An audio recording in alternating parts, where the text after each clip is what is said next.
chastised Biden to some degree for not doing. I mean, like Trump held rallies the whole time he was president. So regardless of how you felt about what he was saying, or even if what he was saying was true or not, he continued getting a message out there. Since I mean, he became president in 2017, and he never stopped talking to the American people. Whereas Biden became president, he started focusing on running the country. I get it, but you got Trump behind you trolling everything you were doing, and you're not talking to the American people and clearing it up. Are you talking about in terms of his rallies throughout his presidency? Yeah. Trump never stopped holding rallies. He never was not in the media, whether it was standing by the helicopter, whether it was going off on the press. He was always in the media getting out his agenda or how he felt things were going or bragging on something he did, whatever the case may be. No other president has done that. Well, I think you playing devil's advocate a little bit. Wait. I do play devil's advocate quite a bit, but this is something that actually happened. He was always in the media telling people how great he think he was. I know, I understand what you're saying. I was there. I remember. But what I'm saying is that normally when a guy wins, he usually don't campaign anymore. Trump's still doing that because I think he likes the admiration from the crowd and the people. He likes to be praised. He likes to say, "Oh, Trump to be the best guy in the world. We love you." He likes that. And I think he actually needs it. I think he feeds off of it. Yeah, he certainly is a different kind of politician than anything we've known, which is why I believe the traditional politicians are having such a difficult time with him. They're not used to somebody. I mean, he basically gets in a boxing ring and he's kicking and biting and scratching. People ain't used to this. I mean, you're used to folks who follow the traditional rules. He's doing all kinds of things they never experienced. Yeah, but like when he's up on these rallies, he's not really talking about too many policies. He's usually got a name for every politician he ran against him. Yeah. Anybody that don't like him, that say something bad about him, he has some nickname for them. He started saying a lot of bad things about them. Those are a lot of his rallies are just filled with that kind of stuff. Well, I don't disagree with you there that his rallies are filled with a lot of personal attacks and name calling. But at the end of the day, Noah, it is working, is it not? When you say working in terms of people still like Trump and love him. I mean, look at the polls. Look at his support. I mean, he has, even if he loses, he's going to get tens of millions of votes. I mean, he trounced all 9 other Republican candidates that were trying to primary him. It's working. No doubt about it, it's working. It was like Trump tapped into a voting base that never voted before in their whole life. I mean, I think I'm sure you don't like to say this, but a lot of your viewers are MAGA supporters. Yeah. And you talk to them yourself over the time I've seen you on here. Okay. And most of these people, just put it kindly, are not familiar with politics. I don't totally disagree. I mean, on both sides, there are people who are not familiar with politics, but people are familiar with their bank account. They're familiar with their quality of life, and they feel like under Trump, they were doing better. Well, I hear what you're saying, and that's a fair point. But at the same time, you might want to educate yourself on cause versus effect and causation. Not just because the guy's actually president doesn't actually mean he did that for you, and just because he's gone doesn't mean you understand. That's the problem we have here. A lot of people don't know when a guy is elected, he inherits a previous economy and previous presidency within the first 18 months to 24 months. Yeah. But these policies won't be enacted until maybe a couple years down the road. But see, and this is why I brought up earlier that Trump thanks for the TikTok cap there, Mr. I think it said B. This is what I'm talking about, the difference between Trump continuing to talk to the American people and the Democrats going silent once Biden got in office. All of this stuff that's coming out now where folks are suggesting it wasn't Trump's economy from 2016 to 2020 he inherited from Obama. They should have said this a long time ago. So people would have known. Same thing with the whole claim that the stimulus checks were not given by Trump, which he absolutely did not give people stimulus checks out of his own bank account. But people believe that. This is some of the stuff the Democrats should have got ahead of because it's not like it was a secret that Trump was going to run again. Mr. G, thank you. So they knew this was going to happen, and they kind of left themselves exposed. Tina, I agree with you 100%. Democrats suck on messaging 100%. Yeah. Obama should have been. I mean, he did a rally recently, and he said exactly what I just said and what you just said. But like, it's kind of late in the game. He should have came out and corrected that like long time ago and keep correcting it if you have to. But he didn't. So when you let that go on and unchecked, people, like you said, will tend to believe it. Yep. And that's where the problem is. You let only one side be in the American ear for several years. If only one side is if somebody is telling folks about you, even if it's negative, and that's the only message about you that's in somebody's ear, eventually they're gonna believe it. If there's no counter information coming in, and that's kind of how Trump was allowed to thrive, is that there was virtually no counter information coming in to counter some of the things he was saying. But Noah, I do have to move it on. I don't disagree with you. I just think the Democrats should have got the message out stronger. Yeah, you're right. It was no pushback at all. You got to push back if something's not right. Yeah. And one last thing. Sure. You let something go on for 3.5, 4 years, and then Democrats come out and say, "It's Obama's economy," and it tend not to be believable. Like, why wouldn't he come out and say that right away or soon after? Why you wait all this time? So it's easy to say you're lying. Got my vote. Thank you, Noah. Appreciate it. All right, bro. All right, moving on with the program, and that's certainly the way I feel about it as well, is that they should have got ahead of that. I mean, if the Democrats believe that Trump taking credit for his economy was taking credit he didn't deserve, they knew he was running again in 2024. They absolutely knew it. They should have got out because the economy is like the number one issue people run on. They should have got out ahead of that. Knowing the moment you knew Trump was going to run again, you get ahead of all of the signature issues he's going to run on, just like the border.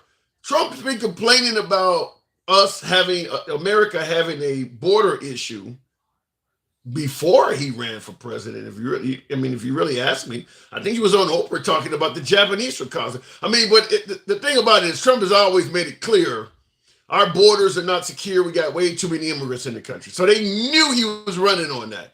For the Democrats to handle the border the way they did, and they're coming up and saying, listen, the moment we got in office, we tried to pass a bill and the Republicans shot it down. Well, make that known. Make that known. Because right now people believe they didn't do shit until 3 years later. That border bill that the Republicans shot down, yeah, they shot it down with the obvious pushback. Why'd you wait 3 years? They should have did more. I'm going to go back to the box. Real quick in the comments, Ronnie Lightning says, Trump is a disgrace. Damn. Just go vote. Leave it at that. What does anything else matter? HR 31. When you say just go vote, leave it at that. What does anything else matter? Well, if folks take your advice, just go vote, nothing else matters, then you're likely to be dealing with this same shit in 2028. The point I'm making is get out your criticisms, your pushback, all of that immediately. Don't wait until the next election where one guy, because Trump isn't going to stop. If Trump wins, he's going to continue bragging about shit. He might be actually accomplishing, he may be doing great things for the economy. He may be lying about what he's doing. Whatever the case may be, he's going to continue tooting his horn from now until 2028.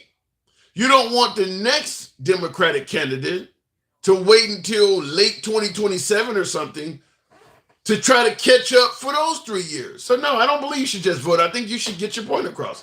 Looking in the comments, somebody said that would have been a full-time job. Okay, Mr. G, thank you for the crane. In regards to it being a full-time job, maybe, but you got a 78-year-old man that has no problem doing it over and over. Find somebody that can compete. That was the problem with Biden. He couldn't handle being out there like that. But find somebody that can compete. Continuing on the program, Mr. G, we're asking that question. Kamala's raised $1 billion. Trump is on TV talking about the late Arnold Palmer's penis size, and yet he is still leading Kamala in a host of swing states, competitive against her and others. What is it about Kamala Harris that's so bad that her opponent can do all of this and still remain competitive? Mr. G, good evening. Good Good evening. Good evening. First of all, Trump ain't shit. Well, but the polls don't say that. The polls say he is the shit. Yeah, I think it's the right inflating their polls. I think they're just shoving all their polls, their fake ass polls or whatever, that's like overwhelmingly Republican, and they're putting it out there into the space. But Mr. G, Mr. G, you know all polls are not right wing, and even the left wing polls show that Trump is very competitive. Yeah, Huh? I understand that, but I think they're overinflating their polls. The right are overinflating their polls. I think that's the case. That's why it's a tie right now. So why then? So what about the left wing polls? The left wing polls are showing Trump is doing pretty damn good too. Yeah, that too. But I think because I think the left is a little bit fairer on that standpoint. The right is overinflating their polls because they have a lot of polls that are totally bullshit. If you see all their online polls, their spot polls online on the websites, it's like overwhelmingly Republican, 98-0 and shit like that. That's probably what they're putting up there. I would be more understanding of your point is if there was a stark difference between the right wing and left wing polls. But fact is, they all are pretty damn close. Now, the right wing polls may show Trump up by a half point here or there, and the left wing polls favoring Kamala might say that it's even or she's up by half a point. But either way, we're talking about a point swing. Both of these polls show that Trump is competitive with Kamala Harris. Right, and it's a shame. It's really a shame because Trump is shitting his pants. He wants Oh to my do all God. kinds of dumb shit, and it's still close. It's still tied. It's like bullshit for real. I So- don't understand. So, but well, I think it's all about. you don't understand. You're saying you don't understand, but maybe the understanding is in the question that I'm asking, which is there something wrong with Kamala Harris? What is it about Kamala Harris that a guy that's on TV talking about using the military against his opponents and the penis size of late athletes is still competitive? Maybe it's something about Kamala Harris that is bad. Is that possible? Not really, other than maybe not messaging. They have to put forth because Democrats, they don't. I don't know, for some reason they don't like to talk too much. Well, They don't like to promote. and in a political race, that's not a good thing. I wanted to answer this before we continue. Alter Ego, appreciate the support. Alter Ego in the comments says, I see Harris is up by 1.5% in the polls. That's what I'm talking about. That's below the margin of error. That's that close. She's raised $1 billion.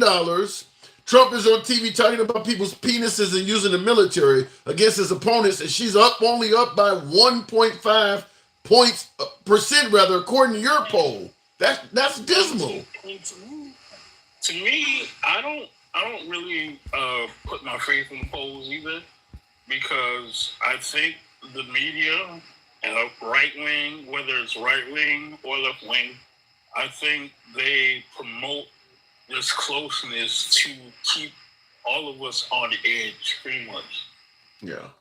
I don't disagree with that. I don't disagree with that, but they weren't.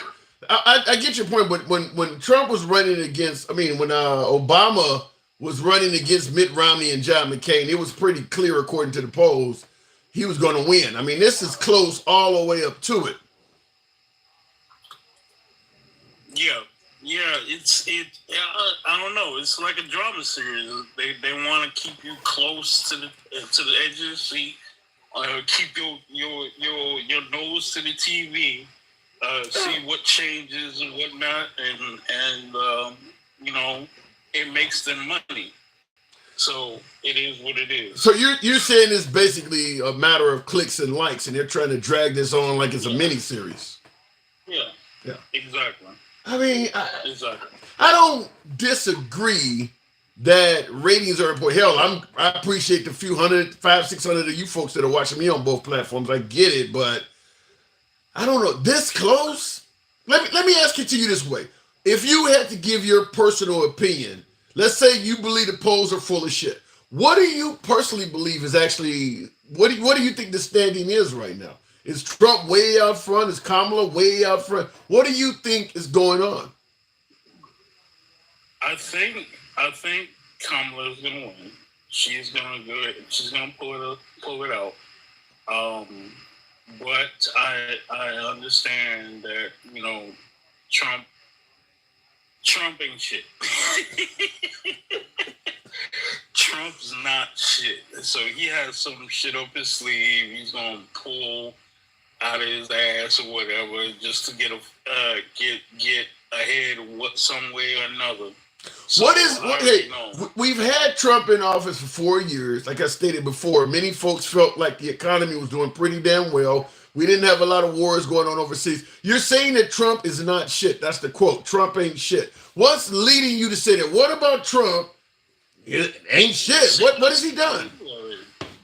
You seen the same movie already. Like, Yeah. We it's not that we had no wars. We were getting ready for war or whatever. Freaking Putin was retooling. He didn't do anything because he was trying to retool after that bullshit in Georgia over there. But it did not happen under his watch. Somehow, some way, everybody conveniently waited until Biden was in office for all hell to break loose. Yeah, no, he ain't shit because he was just waiting. Putin, all the dictators are just waiting for him, so that they can get their favors and whatnot, and their ass licked by Trump. So you know what I'm saying. Is it possible though? Because this is something I often hear. Is it possible that many on the world stage saw America in a more weaker predicament once Biden became the president as opposed to Trump, and that was the time to strike? No. No. You don't think so? No. But yet that's what happened. I mean, like I said, it doesn't matter who was in office. They were still going to be provocative. They were still going to do what they wanted to do. They just wanted to see, I guess they wanted to test Trump or whatever. Or they didn't want to test Trump. They just wanted to see what he would do. Well, you do understand there was a Muslim terrorist that allegedly Trump sent them a photo of his house. I mean, he threatened Kim Jong-un constantly. Even though he went to visit him, he threatened Kim Jong-un constantly. Trump was certainly making it clear. He threatened Iran, got out of the Iran deal, and continued threatening them, gave them nothing in return, and yet they did not launch any attacks either. So some would say that some of our adversaries on the world stage knew to behave when Trump was in office because he might kill them. You don't see any possibility of any validity to that? No, because he ain't shit either. He's just blowing smoke.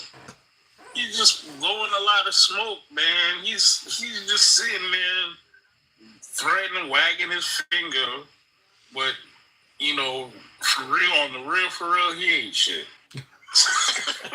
All right, I'll leave it at that. That is the quote of the night. He ain't shit. Mr. G, go ahead.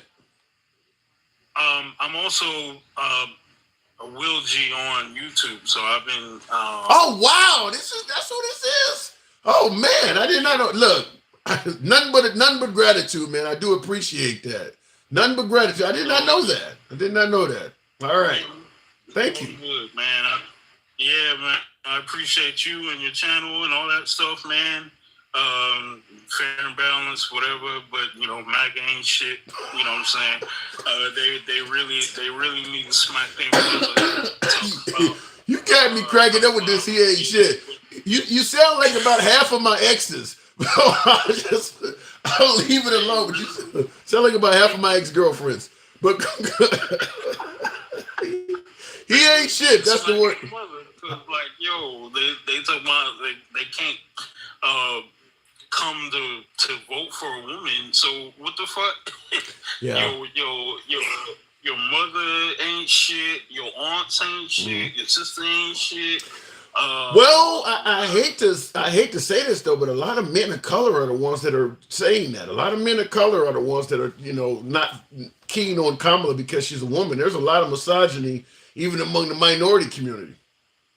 I mean, I'm not down with the feminists or whatever. I'm not down with the men ain't shit. But you still have to respect the woman. You know what I'm saying? Especially if she's applying for leadership. You know, if she's respectable, if she's smart, if she's intelligent and everything like that, she's all for the running. So why not? I mean, whatever. This guy's a felon. Trump is a felon 34 times. Bad businessman, whatever, and all that. He's a wait, Mr. Will. He's a businessman worth billions many times over. How bad of a businessman could he be? I mean, I don't know what he inherited from his father, but he clearly turned it into a ridiculous fortune. You really think he's a bad businessman? It was overinflated. First of all, he overinflated everything.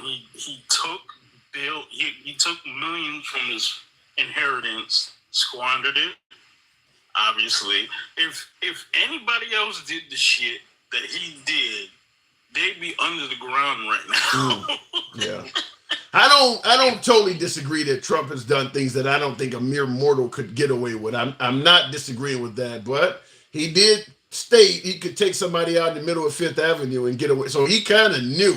So it is what it is. Mr. G. Will, I do got to move it on, but it sounds like he kind of knows that he has support locked in. Yeah, he has support locked in, but he doesn't have my support because he wants to turn back to 1798. Whatever he actually said, 1798. So think about what the fuck that means. So that means me and you back in chains, women back in the back corner somewhere. Fuck out of here.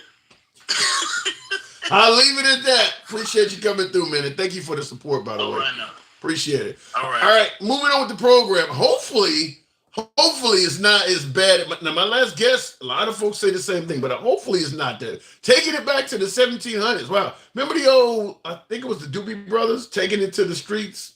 Wow. Taking it to the 1700s. These people so educated with these curse words. Well, nice guy. Now, this is what I say oftentimes when I say Trump can get away with things mere mortals cannot.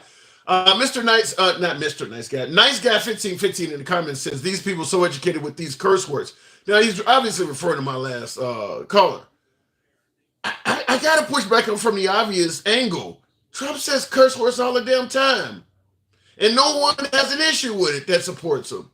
But when you say swear words in reference to him in a negative way, it suddenly becomes an issue. I mean, didn't he just call Kamala Harris something?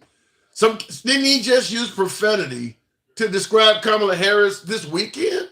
So I'll leave it at that. But I just want to say I'm all about pointing out both sides. If you can see profanity and all of this being wrong when it's aimed at Trump, but you can't see it when Trump is aiming it at others, then that's just kind of a biased mindset of it all. But I will continue on with the program. I don't know what I just hit there.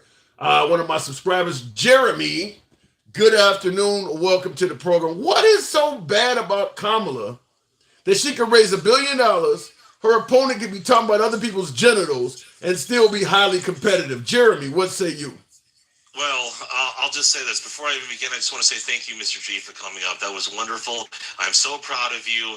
I didn't know that they allow people with special needs to have a TikTok account, but congratulations. How did he call you out?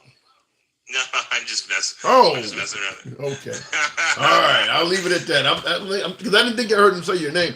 But getting to the actual topic, what is so bad about Kamala that Trump could be doing all this and still be competitive? Well, one thing's for sure, she does not have any clue in the world how to talk to men. None. He's talking about. Wait, hold on. You're saying that Kamala Harris does not know how to talk to men. He's talking about dicks at a presidential rally. Is that how you talk to men? If anything, that's just, well, first off, again, you want to know why Trump can say that kind of stuff? Yes. It's the same reason why a comedian can say stuff even in passing, even in a non-joking way that non-comedians can't. It's because who is saying it is oftentimes more important than what is being said. And Trump is one of those people who's already kind of been known to be brash and to oftentimes make jokes at people's expense. I mean, it's kind of par for the course a little bit.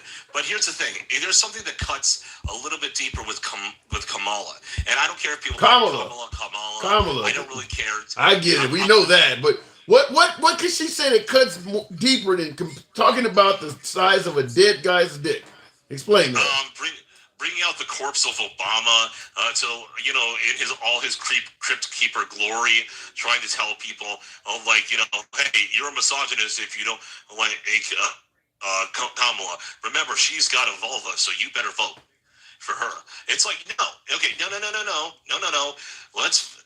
That's not going to work, because everyone knows that real sexism, real actual sexism, is when you base your behavior purely off of off of things that don't matter, specifically somebody's genitals, right? Not off of what their credentials are. And that's the thing. A lot of people, you can disagree with me here, Tim. It's not that I'm disagreeing. I'm confused that, I mean, you are giving Trump a total pass. I'm listening, but keep going. Here's the thing. Regardless of how you feel about Trump or how you feel about Kamala, one thing you should never do is do like that recent commercial with those men who were saying they're not afraid to vote for Harris. Yes. Remember that one? Yeah, where I know. All those actors and stuff like that. That was terrible marketing. And then Obama, the black crypt keeper, coming out on saying, better vote for her, because if you don't, you're sexist, like that was bad messaging, because all it did is say, woman, okay, now go vote. How inspiring is that? What if I just came out to a bunch of women and said, hey ladies, I have an XY chromosome. All right, which one wants to get pregnant? Ooh. It's like, how is that going to work? How is that going to convince anybody? There's nothing. There's so little to her campaign. That's the thing. She is a paper tiger. That's why she's losing, because there's so little behind her. And even back when she was running against Biden, and back in 2020, she was not popular. Okay, back in 2019 and 2020. That's why everyone called her a DEI hire, because she wasn't popular. She literally got in because, I want to have a woman president, and I couldn't elect Jill. You sound like you're imitating John Wayne. You sound like John Wayne. But let me just say this, because, you and I are generally on the opposing side of political topics, but I don't totally disagree with you here, because I do believe the biggest fault of Kamala Harris is the lack of popularity. I actually do. Now, I believe that the overwhelming majority of Kamala Harris supporters are anti-Trumpers. I do believe that. I don't believe people are voting for her necessarily out of love of her, but more likely out of hate of Trump. So I want to disagree with you, but some of that I gotta say I agree with. Yeah, and hey, we can have different ideologies and different policies.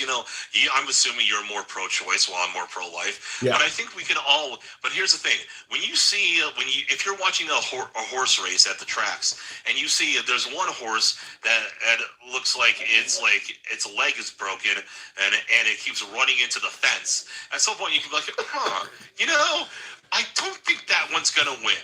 Just a hunch. Well, I don't know if I agree with you there. I think Kamala Harris is still quite competitive with Trump. I mean, I mean, she could win. And I'll tell you this why. There are just that many people that hate Trump. I mean, there's enough people that hate Trump that the never Trumpers can beat him. I mean, that's what happened with Biden, if you ask me. I don't think there was a whole lot of love for Biden in 2020 either. Trump is, you mentioned how unpopular Kamala Harris was when she ran for president. So is Trump. Trump is very unpopular. Yeah, but here's the thing. Remember back in 2016 through 2020, sorry, through 2019, I should say, when Trump did get into office, and then it was normal, like if you were in a blue state, for people to beat the absolute crap into you, if you were wearing a MAGA hat. Well, nowadays you can walk around probably LA and you'll probably get some looks or some people flipping you off. But at most, the only person who's going to attack you is one of the homeless people. One of the many homeless people. I don't know. I don't know about wearing a MAGA hat in a big city. Maybe if you're in Beverly Hills or somewhere, you go. I know I'm from the south side of Chicago. You ain't wearing no MAGA hat on the south side of Chicago. It depends on where. Just like if you went. Listen, at the end of the day, I would not. Because I used to be an over-the-road driver, and I used to stop. I'm a big fan of barbecue and shit like that. I stopped at some. Oh, nice. And so I like, I used to like stopping at the Ma and Pa's all over the South.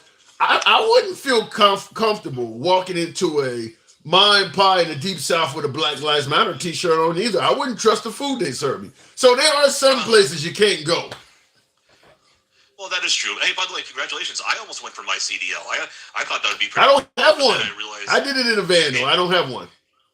I was an expediter. You go to a truck stop, you see the vans out front, Panther, and I was doing like 6 skits or something like that. We were like the last minute freight, so I was doing it in a van. But I did it all over the country.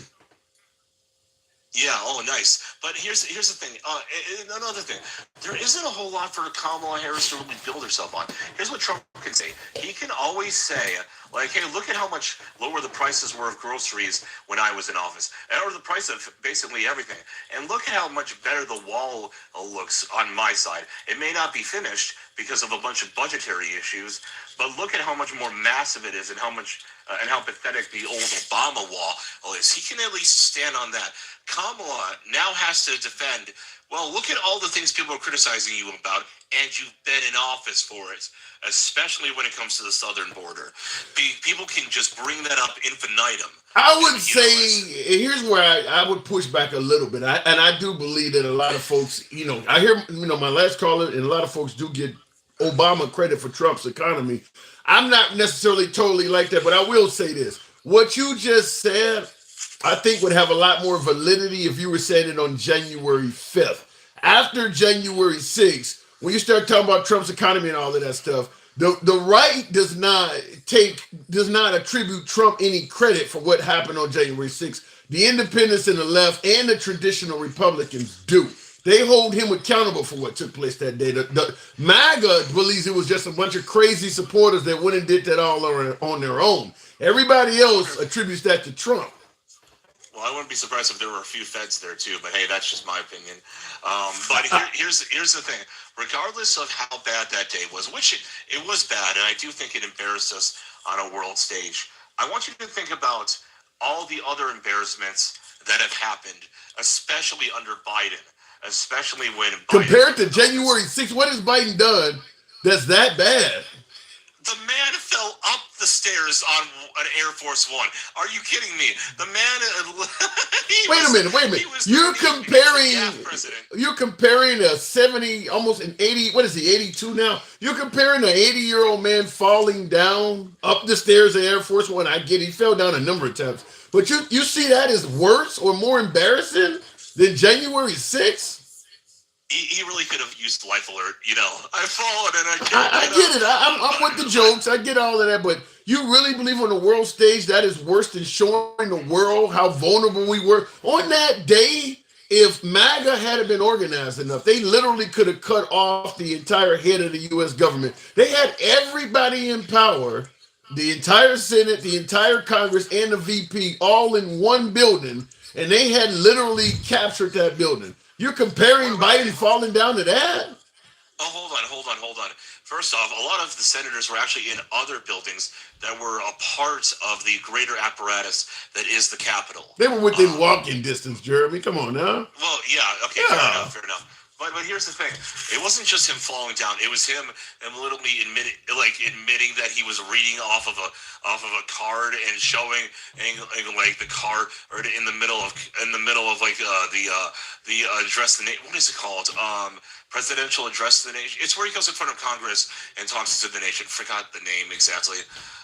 But you know what I'm talking about. Yeah, but you do realize the guy that's trying to run now is on TV talking about people's dicks. I don't know how Biden looks any worse than that. Oh, because at least with Trump, he looks like he has some cojones. He looks like Jeremy. He's talking about a dead man's dick.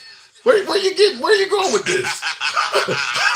He's talking about a man that's dead. The penis size of him. That to me, that's the equivalent of falling down on TV. Like, what the hell are you doing? No. See, doing that could go either way. Yeah. But what are we LGBTQ now? You talking about going either way? Where are we going? No, this ain't a Diddy party. Anyway, look. Clear it up. Take me where I need to be. You're losing me. Clear it up. Go ahead. Look, Trump is somebody who, in his time in office, was just as vulgar as he is today. If people voted for him and back then, why would they suddenly change now? Why would they change now when he's the same guy? It's like, why do you think you go to McDonald's? I disagree with you on that. There are better burgers. There are better burgers out there, right? Yeah, I hear you. It's because go ahead. It's consistent. It's consistent with something that you know you've already liked once, right? Trump's basically doing the same thing that he did last time, and if it worked that time, why wouldn't it work now? Now, what you're asking a good question, and I've heard many folks say that. Listen, we had Trump in office for 4 years. You know, he wouldn't be that bad, and like you said, you know, we've seen him before, so he's doing the same thing. I could not disagree with you more. When Trump took office in 2016, he was denying that abortion rights were going to be lost. He didn't have a 6-3 majority on the Supreme Court where he may now get a 7-2 majority. He didn't have immunity. He wasn't talking about giving police immunity from prosecution, bringing back stop and frisk. He wasn't talking about locking up his opponents with the military. This ain't the same dude we had from 16 to 20. He didn't say none of that stuff. I mean, he's gotten way worse. Okay, wait, hold on. First off, he even said, even recently, that he wouldn't bring him back, he wouldn't bring any kind of restrictions from the federal government on abortion, that it would all be based on the states. You know, and that was the point. And so, you know, and that makes sense. That's not the same thing as saying I'm pro-life. No, but I get your point. That's like saying, you know, I'm not anti-LGBTQ. I just think it should be returned to the states, knowing damn well you're about to give it to a bunch of anti-LGBTQ states. I mean, you don't get to separate yourself from that. You know what them states are going to do. So you are part of that. But you also know what the blue states are going to do, and that they're going to go in the exact opposite direction. And two, again, you know, we could go back and forth about Roe v. Wade all day long, but we both know that it was based on really, really, really faulty evidence, and it was not something that should have ever been implemented to begin with. Trump just simply acknowledged that it wasn't a good law, and it wasn't put in properly by the courts. It wasn't something that you could ever do that. I can tell you right off the bat, when it comes to women, that bullshit ain't going nowhere. He got in office because now it's all about, well, I'm not really pro-life. I just gave it back to the states. But the moment he got Roe v. Wade rolled back, he was all over the country bragging about it. But now that it's looking like it might hurt him with women politically, he's softening his tone. It's too late. There's way too many videos online and you bragging about it. You weren't talking about what you just said about Trump, where I'm not really about this, I'm just about giving it to the states. That ain't what he was saying when he first got it rolled back. He was celebrating. Yeah, well, I think he should be celebrating because it was always based on bad evidence. The case is of Roe v. Wade that went to the Supreme Court and everything like that was always a terrible case. The woman who was all about even recanted most of what she said. again, and that's something I think any candidate who has any kind of integrity would be worth celebrating. And we could go back and forth about this all day, but let's also bring up the fact that Kamala Harris keeps doing the stupid black accent. Like I get that sometimes you code switch a little bit here and there, but like when she was like, "You better thank a union member," blah blah blah blah, I was embarrassed from myself. What do you say? She changing accents or something? Yeah, well, she was putting on a forced one. Look, like Wait, you're gonna say that Kamala Harris was pandering with her fake accents when you got a billionaire serving fries at McDonald's? Are you for real? I mean, seriously, you don't think that's pandering? What did he tell the guy? I've always wanted to do the fries. Come on now, are you kidding me? Oh, come on, Obama didn't kiss babies. What? All right, but don't single out Kamala Harris as if she's the only politician that panders. This dude literally made it sound like he's always wanted to fucking work at McDonald's. A guy who got $400 million from his dad was dreaming of working at McDonald's. You got to be kidding me. Yeah, well, you know what? I think he was just trying to show that he understands the average American worker versus one of the worst like accents I've ever heard. No. I'm dead serious. Let's remember like how bad it was when she tried to suck up to the people on the Breakfast Club podcast. Or wait, was that the correct podcast? I can't remember. I don't know. Whichever one she was saying like, oh, I was smoking weed at a time where like she was locking up people for smoking weed. Like, yeah. I mean, I get that. Her talk. Some of the things she said does not sound authentic. Like I got a Glock. That doesn't sound authentic either. I'll shoot you if you're breaking my. I get it. But I mean, at the same time, like I said, you're seeing Trump talking about he wanted to serve fries. That ain't authentic either. You guys just give him a pass. But at the end of the day, yeah, they both are pandering somewhat. I don't, Trump talking about I got a mug shot so blacks should relate to me. Get the hell up out of here. You wouldn't even hang out with black folks like that. Did he actually say that part, like with the mug shot? I don't remember him saying that at all. I'd have to look it up, but I'm pretty sure he made some reference that either by selling shoe, somebody, I know a Republican said the shoe part, but he tried to make it sound like, he tried to make it sound like for some reason because he's went through a few trials and tribulations with the court systems that black people should relate to him. The same guy who would tell you I back the blue and black people making up racism in court is fabricating all of that shit. But now because you going through some drama, you want to suddenly pretend like, well, now you understand the black experience. That's as bad as that southern accent of Kamala you're talking about. I'll let you wrap it up. I got to move it on, Jeremy. Let's wrap it up by saying this. Kamala, if you're listening, or Kamala, I'm going to call you Kamala. If you're listening right now, don't even call. Wait, hold on. You know her fucking. Hold on. This is what's funny. You fucking know her actual name, but you hate her so much you're going to deliberately make yourself miscall. Go ahead, Ian. Wrap it up. 110%. 110%. Eat the hate and swallow it good. Oh my God. Anyway, look.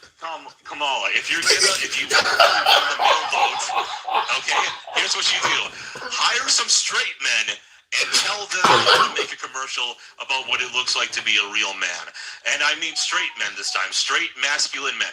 Okay, don't go to any of these weird ass actors. I swear, go to Milwaukee and ask for the foreman on some kind of construction site, and he'll tell you all you need to know, okay? All right, Tim, you have a fantastic one. All right, Jeremy, you drive a hard bargain. Doors are always open to you, though. And I see in the comments, Mariah didn't like it. Mariah in the comments said, that's not funny at all. Well, it is to see, because we always hear about Trump derangement syndrome. Now, Jeremy's welcome on the program all the time. We talk quite a bit. Now, he clearly knows how to pronounce her name, Kamala. And he kept wanting to correctly pronounce her name and deliberately catching his pronunciation so he could actually call her Kamala. God. And yet the left get accused of Trump derangement syndrome. That's about as deranged as you can get. I'm going to deliberately keep fucking up your name because I like doing it. Jeremy, you're wild for that. But before I go to the next call, I do want to play the actual ad that he was talking about. Now, a lot of folks view this ad. This is a presidential ad for Kamala Harris. And a lot of folks believe that it is cringeworthy. It's 1 minute long. You guys let me know in the comments, what do you think of this? I'm a man. I'm a man. I'm a man, man. And I'm man enough. I'm man enough to enjoy a barrel-proof. Hang on, I'm gonna start over because my volume was way too low. So I'll go ahead and start it from the beginning. I'm a man. I'm a man. I'm a man. And I'm man enough. I'm man enough to enjoy a barrel-proof bourbon. Meat. Man enough to cook my steak rare. Man enough to deadlift 500 and braid the out of my daughter's hair. You think I'm afraid to rebuild a carburetor? I eat carburetors for breakfast. I ain't afraid of bears. That's what bear hugs are for. I'll tell you another thing I sure as shit am not afraid of. Women. I'm not afraid of women. I'm not afraid of women. They want to control their bodies? I say go for it. They want to use IVF to start a family? I'm not afraid of families. They want to be childless cat ladies. Have all the cats you want. Woman wants to be president? Well, I hope she has the guts to look me right in the eye and accept my full-throated endorsement. Because I'm man enough to support women. Man enough to know what kind of donuts I like. Man enough to admit I'm lost, even when I refuse to ask for directions. Man enough to not ban young women from reading Little Women. Or one of those pants books that the sisters like. I'm man enough to raw dog a flight. It sucked. Not worth it. I'm man enough to be emotional in front of my wife. In front of my kids. In front of my horse. I'm man enough to tell you that I cry at Love Actually. Good Will Hunting. I love women who support their families. Women who decide not to have families. Women who take charge. And I'm man enough to help them win.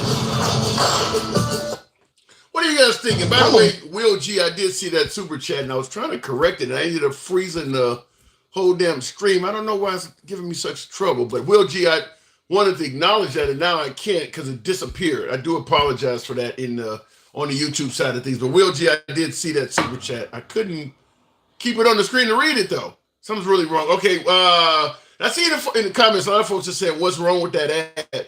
Well, I guess some folks are saying it softened up men somewhat. I don't see a lot of issues with it either. But it's actually titled on YouTube, pro Kamala Harris spot targeting real men ripped as cringiest political ad ever. Now, I know for a fact it's not the cringiest. Herman Cain, the late Herman Cain had a real cringe ad where he was smoking on screen with his kids. It was really cringe for you folks who remember back. But I don't see how that's, I don't know what's so cringe about it. I think the issue is because Trump is allegedly running as an alpha male. Some folks want to see an alpha male, and these men are saying that, look, in my house the women have just as much say so, and some people are not trying to hear that. Some people are not trying to hear that. Looking in the comments, judged by character, she is a bad person. Hector, okay, look, I'm going to bring up a million things. You'd have to be on live with me.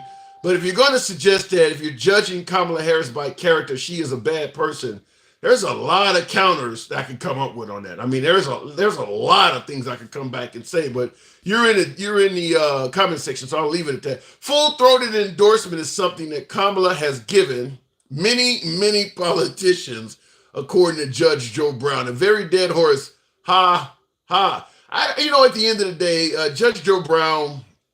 Listen, in my opinion, and I'll go back to the next caller.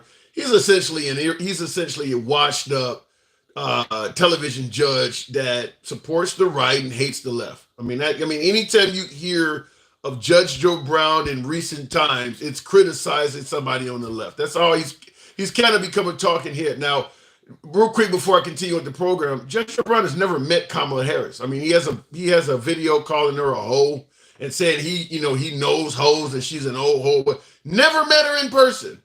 Never met the woman in person. He's on the East Coast, she's on the West Coast.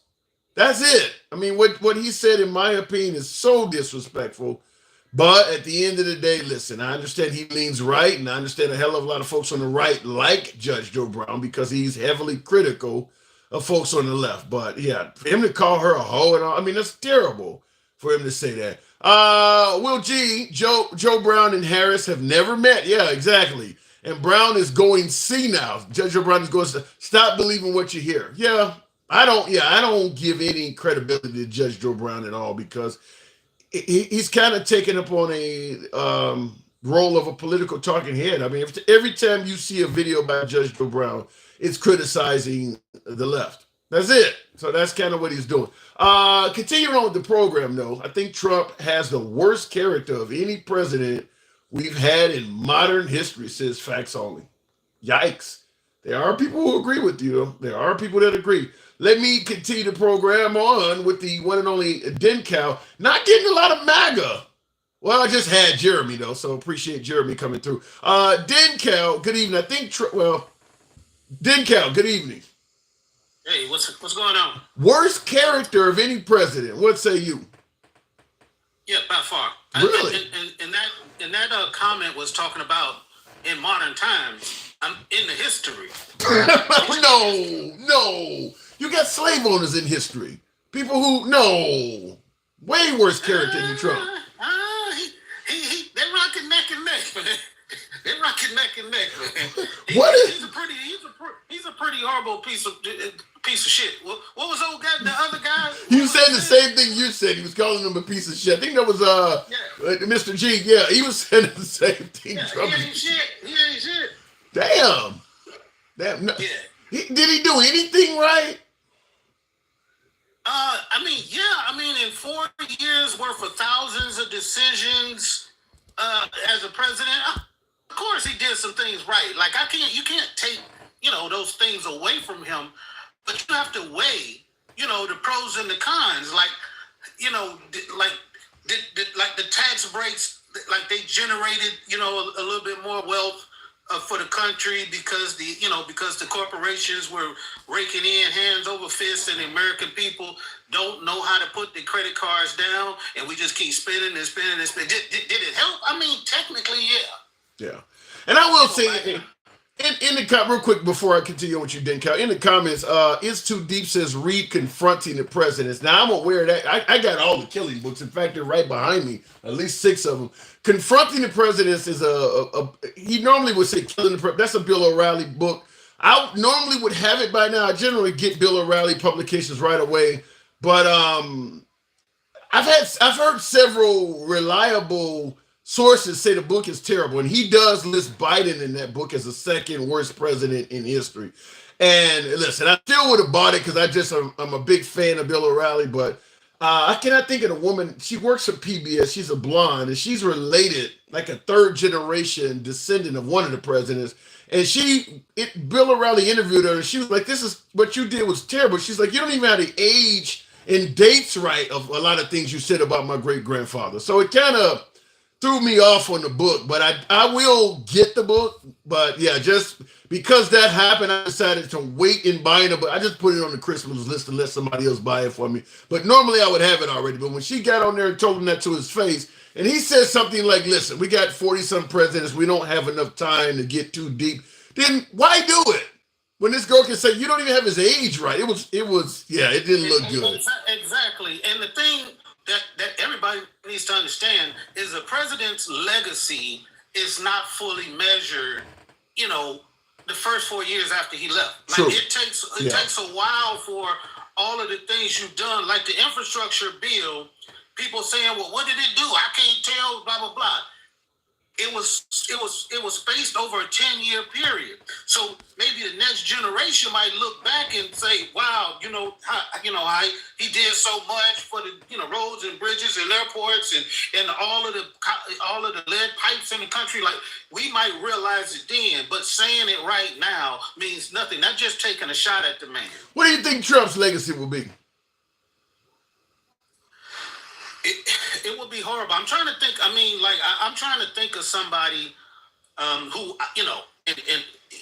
in my understanding, which I'm 55 years old, and so I'm understanding only a certain amount of presidents, but I mean, like you got a decent group of them. I mean, you go back to you got Carter, you got Reagan, you got Carter, Reagan, H.W. Then you got Clinton, then you got George W., you got Obama, that's 6 of them. You got, that's 6, that's Trump. You got 6 of them. It's only been 46 of them. You got 1/8 of them in your lifetime. Right, but the vast majority of those people, like, they had certain, like, accomplishments that are noteworthy, that'll go down in history. Like, nothing Trump did will go down. Like, he tried this That's not true. No, didn't count. That ain't true. Let me. No, he got two things that'll go down in history and it'll be around for a long time. Before I go into them, tap the screen. I haven't asked that at all tonight. Tap the screen, get the likes up to about 30,000. I'm giving Roe v. Wade. And that's another one I wasn't even thinking about. And by the way, Will G says MAGA and Jeremy will be dropping bricks in their pants. I guess that's shit when Harris gets the popular vote and eventually the win. Damn. What I was talking to you about didn't count. Operation Warp Speed is allegedly responsible for saving the lives of millions. That's a Trump creation. I mean, that Trump's going to get the credit for that.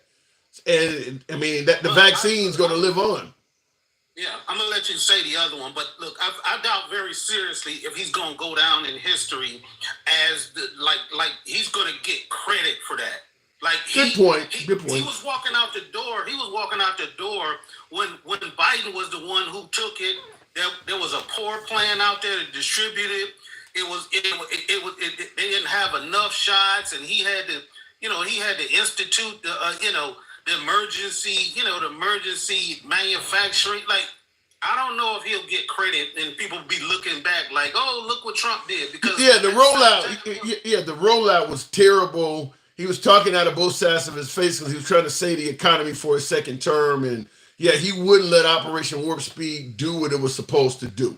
So I get your point. He probably will not get credit for Warp Speed. But it is him. I mean, people tend to think as if Biden created the damn vaccine, but he is the one that. No, but if the person who helped it, become a reality, stands on stage right after it and says, "Well, you ain't gotta take it if you don't want it." I took it, but you don't have to. Like, that's not how you support something that's saving lives. So. I don't disagree with it. I don't see that as changing his rankings on the list of the last 5 presidents. The bottom 5, because that's where he had in the bottom 5. You put him in the bottom 5, damn. And I see that you don't have to be alpha. Bottom 3, but Jesus, you really think he's really bad? You don't have to be alpha when you can be sigma, says Will G. You'd have to explain that one. Real quick, George Rodriguez says Kamala will win. Trump's legacy will be pooping in his pants. I got a lot of anti-MAGA on YouTube. Say what? Wow. It's coming out now, and I was just saying that because, but I know you had another thing that he might get credit for, so I'll wait. Okay. And that other thing is, a lot of lazy thumbs in. You guys tap the screen, get the likes up to about 40,000. A lot of folks is not doing that. Appreciate you folks on YouTube that are smashing that like button. The Space Force. He created another branch of the military. Really? Yeah. I mean, 100 years from now, that will still be here. He is the creator of that. Tim, who was the president when the Navy was created? You fucking with me hard, ain't you? I don't know. Yeah, we can move on. But he did it, though. He did it. So we talking about what he's gonna get credit for. What they gonna put in the history books is like these things that really stood out that helped Americans. Like the Space Force ain't helped nobody yet. So maybe 50 years from now, when the Space Force has a colony on the moon or Mars. Okay, all right. Well, then I would give you the other one that you mentioned that I wasn't even thinking about, and that is rolling back Roe v. Wade. Now, I think eventually the women are going to overturn that shit. That ain't going to last. But the thing about it is he is the one that did it. I don't know how long his basically leading the Supreme Court as far to the right as it is right now. That's going to be around unless the liberals pack the court or do something. That's probably going to be around for at least another 20, 30 years. And if Trump wins again, it's going to be around even longer. So that's also something he's going to, and who knows how many laws are going to spin out of that. So he's going to get credit for some more stuff. We just don't know yet. He might get credit, but when you're talking about the historians that write the story, they're not going to be saying packing the Supreme Court with a bunch of far right, conservatives was a great accomplishment. No. Like, you might think of it as an accomplishment because that's what he said he wants to do, and he did it. But I don't think Nobel laureates and people who write or historians are going to be like, wow, what a great accomplishment. No. They're going to be like, Mitch McConnell cheated Obama out of his, and possibly 2 of them. Like that whole thing. From that standpoint, yeah, I agree from that standpoint. In terms of legacy for Trump, I mean, a lot of things that in modern time, a lot of us voters, particularly MAGA, are ignoring. Yeah, historically they're going to be bad. Like the tweets and the insults, the name calling. We kind of don't be a snowflake. In the future, when children are doing, what do you call it, book reports and things like that, a lot of the drama that Trump faced was because he said stuff. I mean, all of that it will tarnish his legacy of how brutal he spoke with folks. Like I just mentioned, the whole thing of him talking about Arnold Palmer's penis and things like that. These are public records. I mean, he has a lot of awful things among public records. Certainly, all of the times he's talking about locking up Hillary Clinton, and now he's talking about using the military to potentially lock up Adam Schiff or lock up Nancy Pelosi. Yeah, all that stuff's public record. So, yeah, his legacy will probably not be viewed favorably. Right, and just to pile on to that a little bit, the infant mortality rate and the amount of abortions that are happening have been up since Roe v. Wade was struck down. So in essence, what happened is the people who were pro-life, who believes that it's a baby at conception, they wanted to get rid of abortion, period. It wasn't just about Roe v. Wade. But now he has planted his flag and said, well, I gave it to the states and that's all I can do.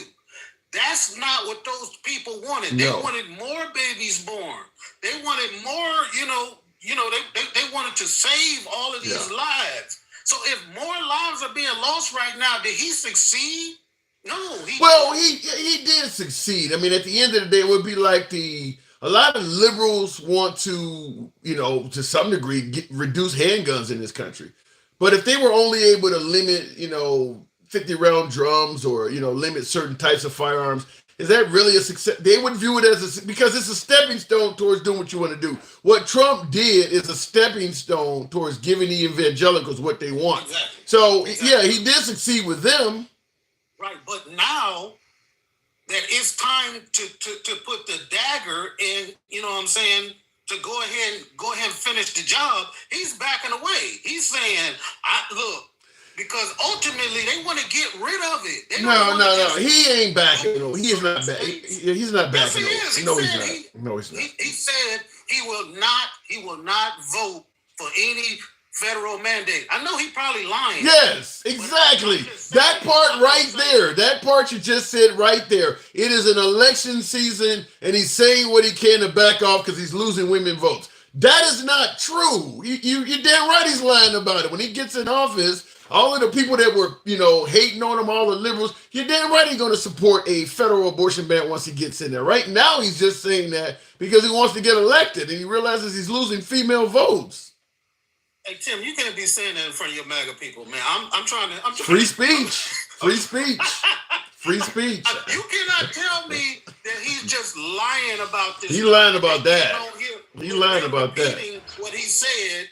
So that means they lying too when they get up here talking about, he just gave it to the states. Yeah. Everybody wanted that. Yeah, that's so either they being willfully ignorant, you know what I'm saying, or they lying too. But that's for them to look in the mirror. I remember when Trump was running for office, and liberals were saying that if he wins, they're gonna take away women's right to have women's right to choose, and the right was saying you guys are just fear mongering and all that. Now that it's happened, okay, well, yeah, he's just handing it back to the states. I mean, people have lost that right now. So, yeah, it's absolutely. I believe that if I had to, I am a betting man, by the way, but yeah, if I had to bet, I'm a bet that if Trump wins and he can replace Justice Alito and Justice Clarence Thomas and possibly Sotomayor or the other guy, because those two guys are 69. If he walks over the 7-1 Supreme Court, that shit gonna be federal. Because I've already said how it's done, because people go, well, you need 60 senators, and that'll never happen, so you don't have to worry about it changing. I've already stated that it has been pre-litigated or whatever. They've already determined that in many states, if a pregnant woman let's say a guy's trying to rob her, or the baby's father or something gets violent, and he assaults her, and the baby is lost. Hey, I heard this. I heard this part, man. But you don't need to be giving them. Yeah. Yeah, the federal part is a certain. I agree that technically could go forward, but I don't want to be putting that in a whole bunch of people's brains, because that's really, it's there. like they just can't say it to you. That's the worst kind of politician you could ever, say you gonna vote for when they doing shit like that. Like, because we talk about, oh, well, Kamala, she's pandering. Oh boy, talking about the way she talk and everything. Like, dude, that's some scary shit. But one thing before I go, I do want to say is that Kamala is going to win. Kamala. I know it. I was about to say, not you. But go ahead. I mean, it's an adjustment. It's an adjustment because I've been saying it the same way for so long. But anyway, it's not with bad intent like some. No, and a lot of us grew up WWF fans in the 80s, and there was a wrestler named Kamala. So, but do you know what I'm talking about with the big moon on his stomach? That what? You don't know the wrestler I'm talking about? No, was he like Samoan or something? He was like an African guy with a big ass moon and star on his stomach. He was called Kamala. That was the name of that wrestler. Kamala. Yeah, Kamala was his name. Kamala. Okay. Yeah, it sounds familiar. Okay. All right. But I really don't believe. That she's that this is neck and neck. I think we've got enough indicators out there to show where this is going. When you have record amounts of people showing up to the polls. Now we know from Trump's, from his history that he's always held this certain 30, 35, maybe even 37% as his true MAGA followers. Now we know they ain't rush out to vote. They wait till voting day. We know that. Well, I'm actually personally talking to MAGA that's already voted, because he's telling them to vote early now, so they listening to that. Yeah. But can we agree that a record number of MAGA did not just run out and start voting for him, and that the more likelihood in places like Georgia, those are Kamala voters that are breaking all of these records? I would say if you go by the way elections have been going historically, yes, higher voter turnout, early voter turnout is what usually is something the Democrats do. But I don't know in this one, Dean. I want to agree with you, but I'm not confident here. So what you're saying is that you believe that since 2020, Trump has increased the amount of people coming over to he's convinced more people, drastically amount of more people have now come, and they are so eager that they ran out, in early voting. I don't believe that. And, you make a compelling argument, but I will say this, again, because I don't know if he increased the numbers or not, but I will tell you this, we know people of color are voting less for Kamala than they did for Biden. We know that area. Don't push that trope. Look, if you go from 9% to 12%, you can be like, yeah, man, there was a whole bunch of people going. That's not moving the margin. How does he move? I'm only answering your question. You said did he increase his voters? I'm saying if among. you increase it 2%, you could be like, yeah, but did he increase it like 10, 20? That ain't what you asked me. You asked me, did he increase his numbers? Now you're saying they got to be about 10%. No, I'm saying significant, like to say he increased his numbers. Like we got people running around actually saying that 30%, of black men are going to vote for Trump, and I got it at 25, and no, it's not that. It's not that. I just got to say it like this. I know I was on social media talking politics a lot when Biden and Trump was running in 2020. And I got to tell you myself personally, I am seeing a lot more males of color that are critical of Kamala than they were of Biden and Trump in 2020. There are more of them. I don't know if it's 10%, 2%, 0.2% or what, but I am seeing more males of color. Yeah, but if you don't know, how can you bring that to an argument where you just saying you don't know, like, but you know more people are like, what does that even mean? I know more people. You listen. Well, no. You asked me, do I think Trump's voter base has increased? And I'm telling you, based on my analysis in regards to this one particular group, men of color, I see a lot more men of color all over social media that are more critical of the Democrats than I did in 2020. Okay. It may not amount to anything. I'm just telling you what I see. Okay, and on the flip side, can you see a certain number of female? Oh, hell yeah. Oh yeah. Now in that case, it's pretty clear that Trump is bleeding female votes. I get your point. You're saying that might neutralize it. When we talk about, he might got a few more, and I know from looking and listening to these same people you talking about, a lot of these people on here, these younger black men are doing it because it's a hustle, because they making money off of this stuff. No, I don't think the guys that come to my program. Hold on, I got guys that come in my show who donate to me, and it's like, fuck Kamala Harris. They ain't making a penny off of it. They actually giving me money to say this shit. You're an anomaly, dog. You can't use your crowd because you appeal to a different type of crowd. Like, you can't use yourself as an example of what young black men are doing, because you portray a different kind of situation where they're cool being able to I hear you, but I'm just simply saying, even when I'm watching shows like The Breakfast Club and some of the African American shows that are on the internet that I ain't got a damn thing to do with, even they getting folks that are saying that they don't really, see Kamala Harris as being authentic and she don't have any problem. I mean, I'm telling you, among black men, I don't expect Trump to come anywhere near 50%, but I'm saying that it seems evident that Trump has gained with black men compared to Biden. What about 30%? You think he might get 30? 20? No. 20? 20% of black males, very possible. I say about 15. Yeah. Now, black women, he lost votes. It should probably be well under 10. Right, but that was already maxed out anyway. It's not going to be them that really change the scenario. It's going to be those women. It's going to be those suburban women. Yeah. It's going to be those men who look at it and walk around their friends and kind of agree and nod and laugh and say yes, but they don't like this shit that's happening. They don't like listening to him run around. They don't like him going to a damn McDonald's when he the first person talking about he don't want to raise the minimum wage. So the dude in there been working there for 8 years, probably making $12. Yeah. He don't give a fuck about that young dude.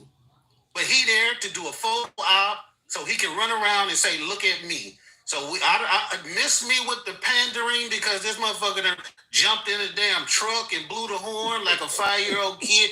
Everything you could think of, he done pandered to every single demographic, ain't offering them nothing but telling them, I'm going to protect you and I'm going to make you safe, without them even halfway understanding what the hell's going on.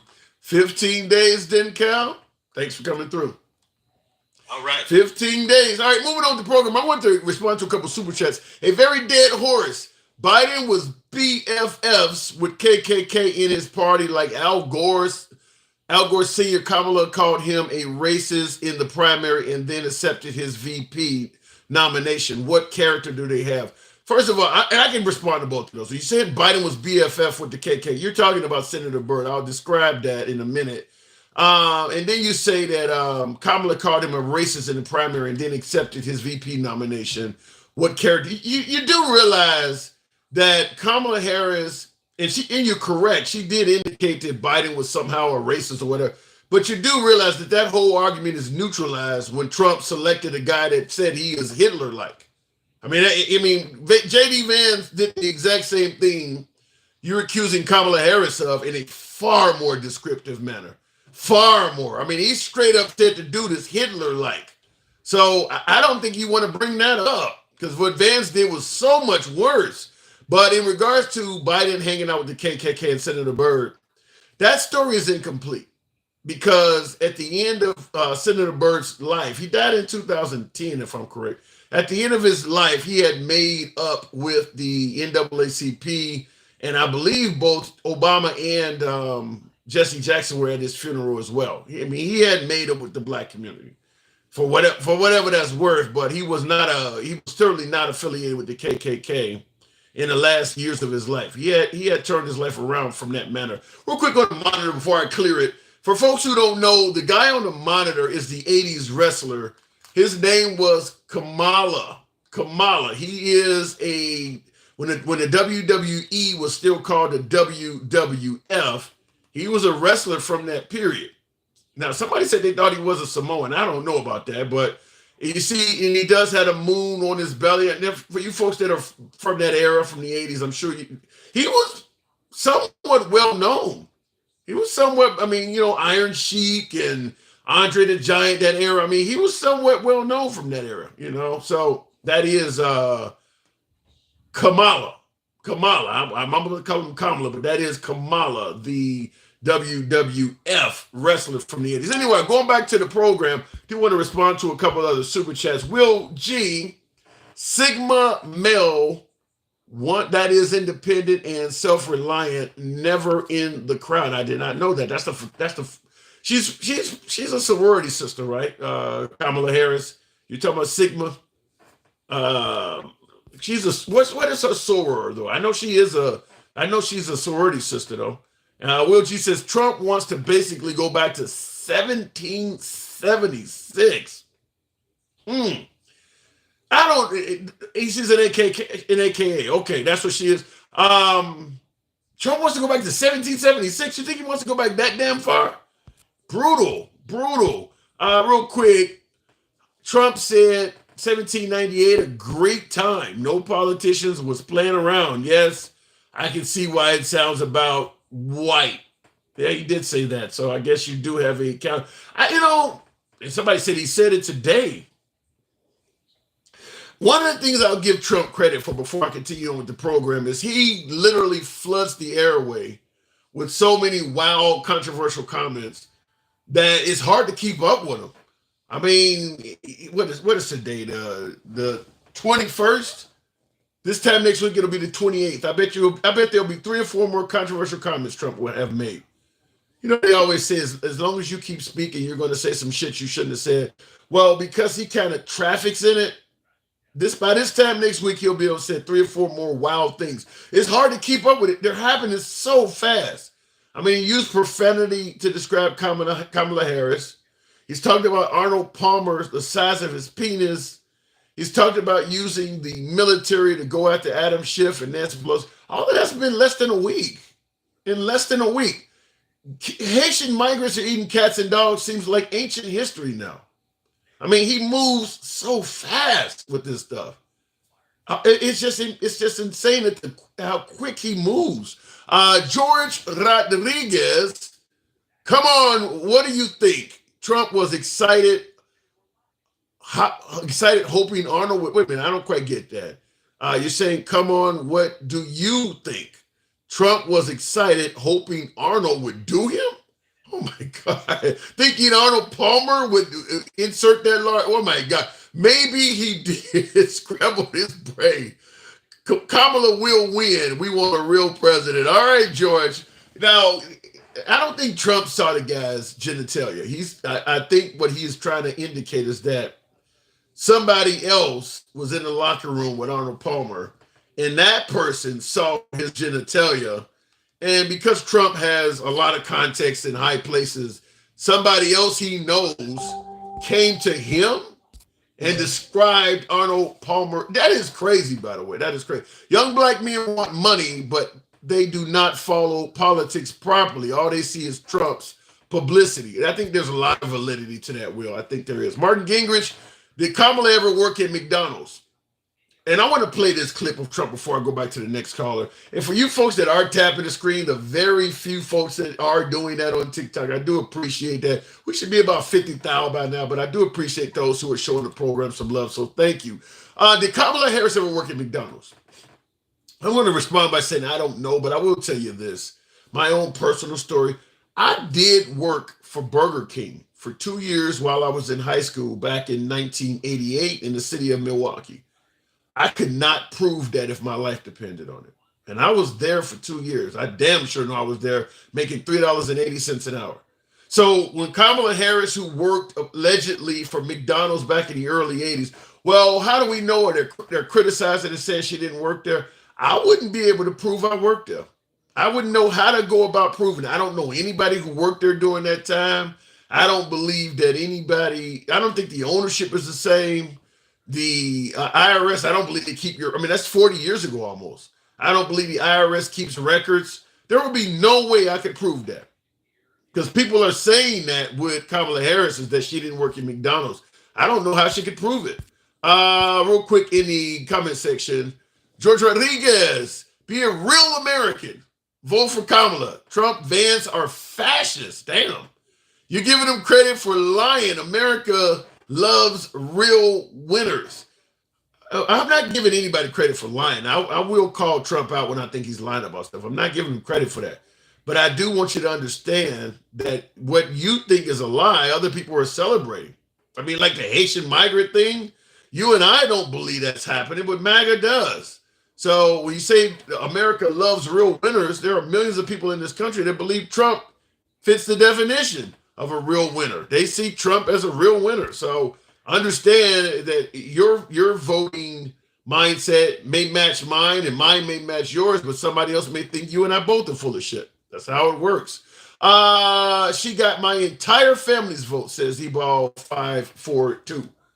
And that's how it's going to work. You're going to have that on both sides. Before I go back to the box, this is what has been getting so much attention. This is not a long clip, and I'll go back to the box and take the next caller. The video is kind of hazy, nothing to do with anything that happening over here with my equipment.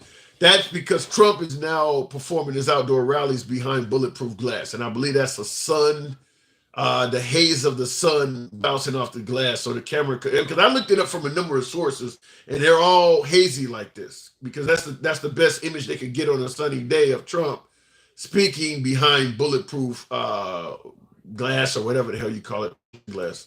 Arnold Palmer was all man, and I say that in all due respect to women, and I love women, but this is a guy that was all man. His man was strong and tough, and I refuse to say it, but when he took showers with the other pros, they came out of there, they said, oh my God, that's unbelievable. I had to say it. But Arnold Palmer. What is the purpose of saying that at a presidential rally? I mean, you literally talk. I mean, because listen, at the end of the day, it's wrong to have drag queen shows. The right always says drag queen shows are wrong because kids can get access to it, or you don't want talking about LGBT issues in schools. He's talking about adult material right here, and the right is laughing about it. The same folks who would have a major issue if somebody dressed in drag came up behind them. I think sometimes Trump just gets a pass on some things that probably should be worthy of criticism. This is a perfect example. Why is this at a presidential rally? There are undoubtedly children at this rally. People bring their kids to Trump rallies. I've been to a couple and children were there. Why is this acceptable? Why is it? It's not relevant at all. Will MAGA creating excuses for Trump, a whole military to go against 2 or 3 peoples is bullshit. I'll certainly agree with that and explain that in a minute. There are voters behind those people. Will he go after those people too?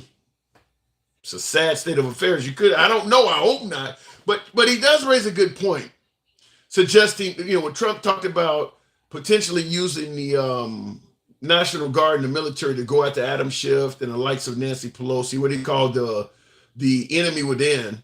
he raises a good point. Why would you use the military to do that? I mean, if Adam Schiff is accused of committing that's an old dude. If Trump or, MAGA, say for instance, Trump wins and he gets, the courts to suggest that Adam Schiff has committed a crime or something, that dude's going to turn himself in and appear for questioning. Why is the military needed? You don't need the military to go after Adam Schiff. He's going to turn himself in and follow the law. There's no need to send the military at all. The military don't need to be. You can send one guy to his house. And if that guy has the authority and says, I got to take you into custody, Adam Schiff is not going to resist. Why the hell is the National Guard needed? Why is the military needed? That's overkill. Looking in the comments, he may know or suspect. So there's no need for the military in this. These are people that are going to turn themselves in. They're going to voluntarily hand over their passport or anything else. It's not like Adam Schiff's going to go on a run or turn into David Koresh and start firing 50 cows out the walls. I mean, that's not. Why the hell you need the military? That doesn't make sense. That's a great question, Will. Going back to the box, we'll keep it going with. Yeah, I don't have an answer for that. Why would he need the military? That does sound crazy. RV Life. One of my viewers, subscribers. Good evening. Welcome to the program. RV Life. You might be the one to ask, why is Trump talking about using the military on sitting senators and congressmen? I don't even know. Is that a bad thing?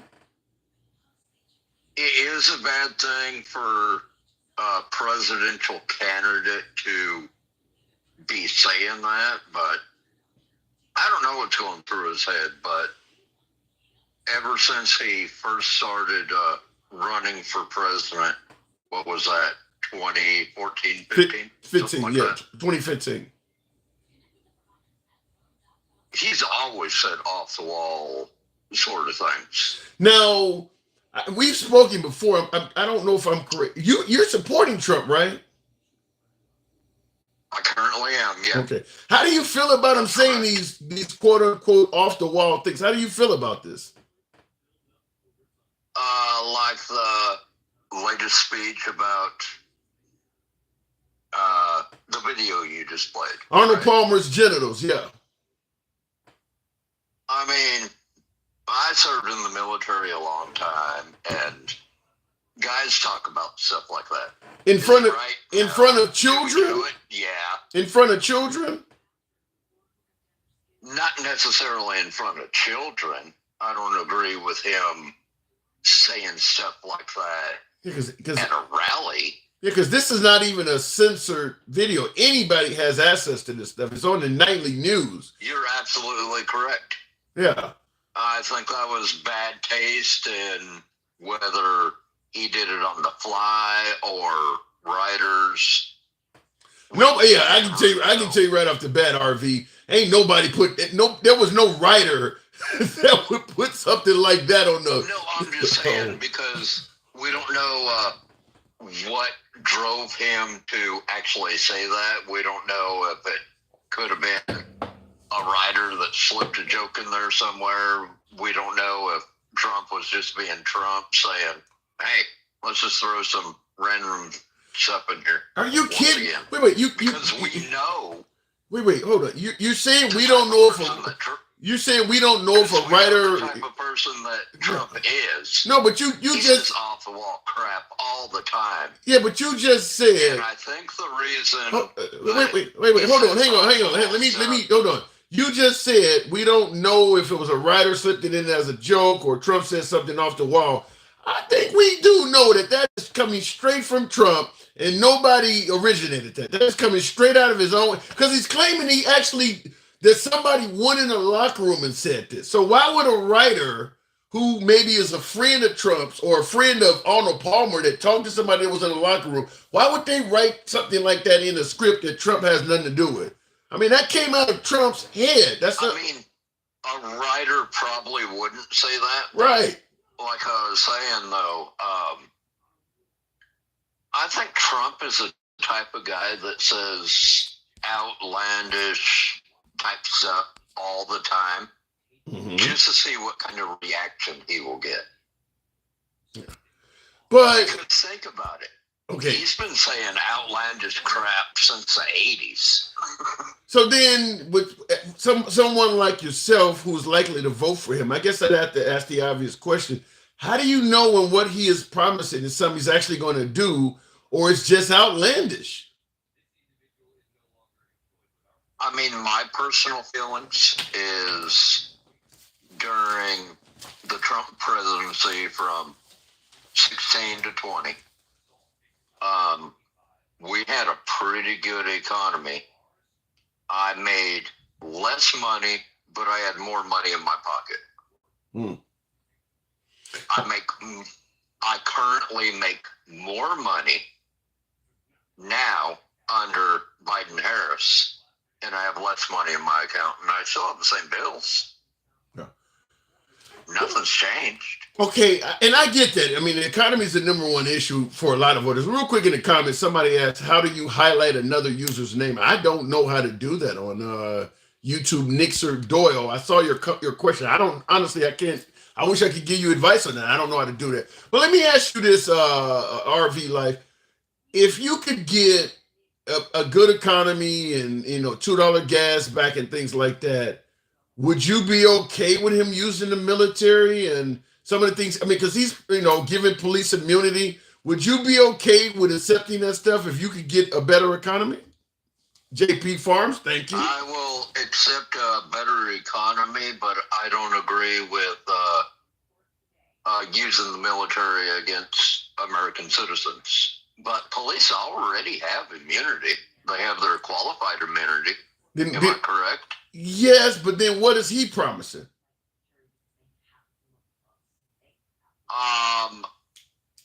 I could be mistaken.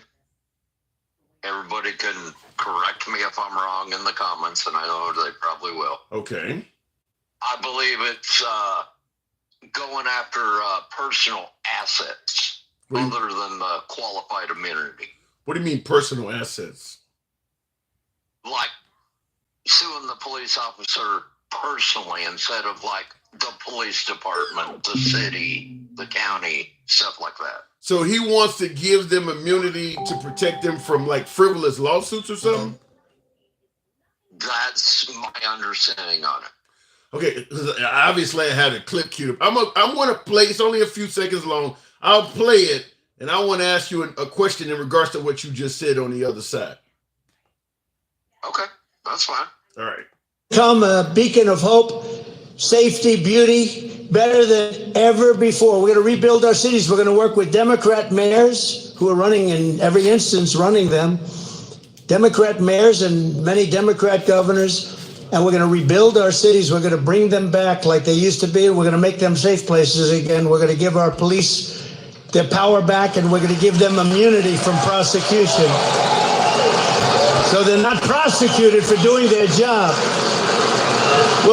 Now, you hear him say he wants to give police immunity from prosecution. The reason I'm bringing that up is because you're talking about frivolous lawsuits.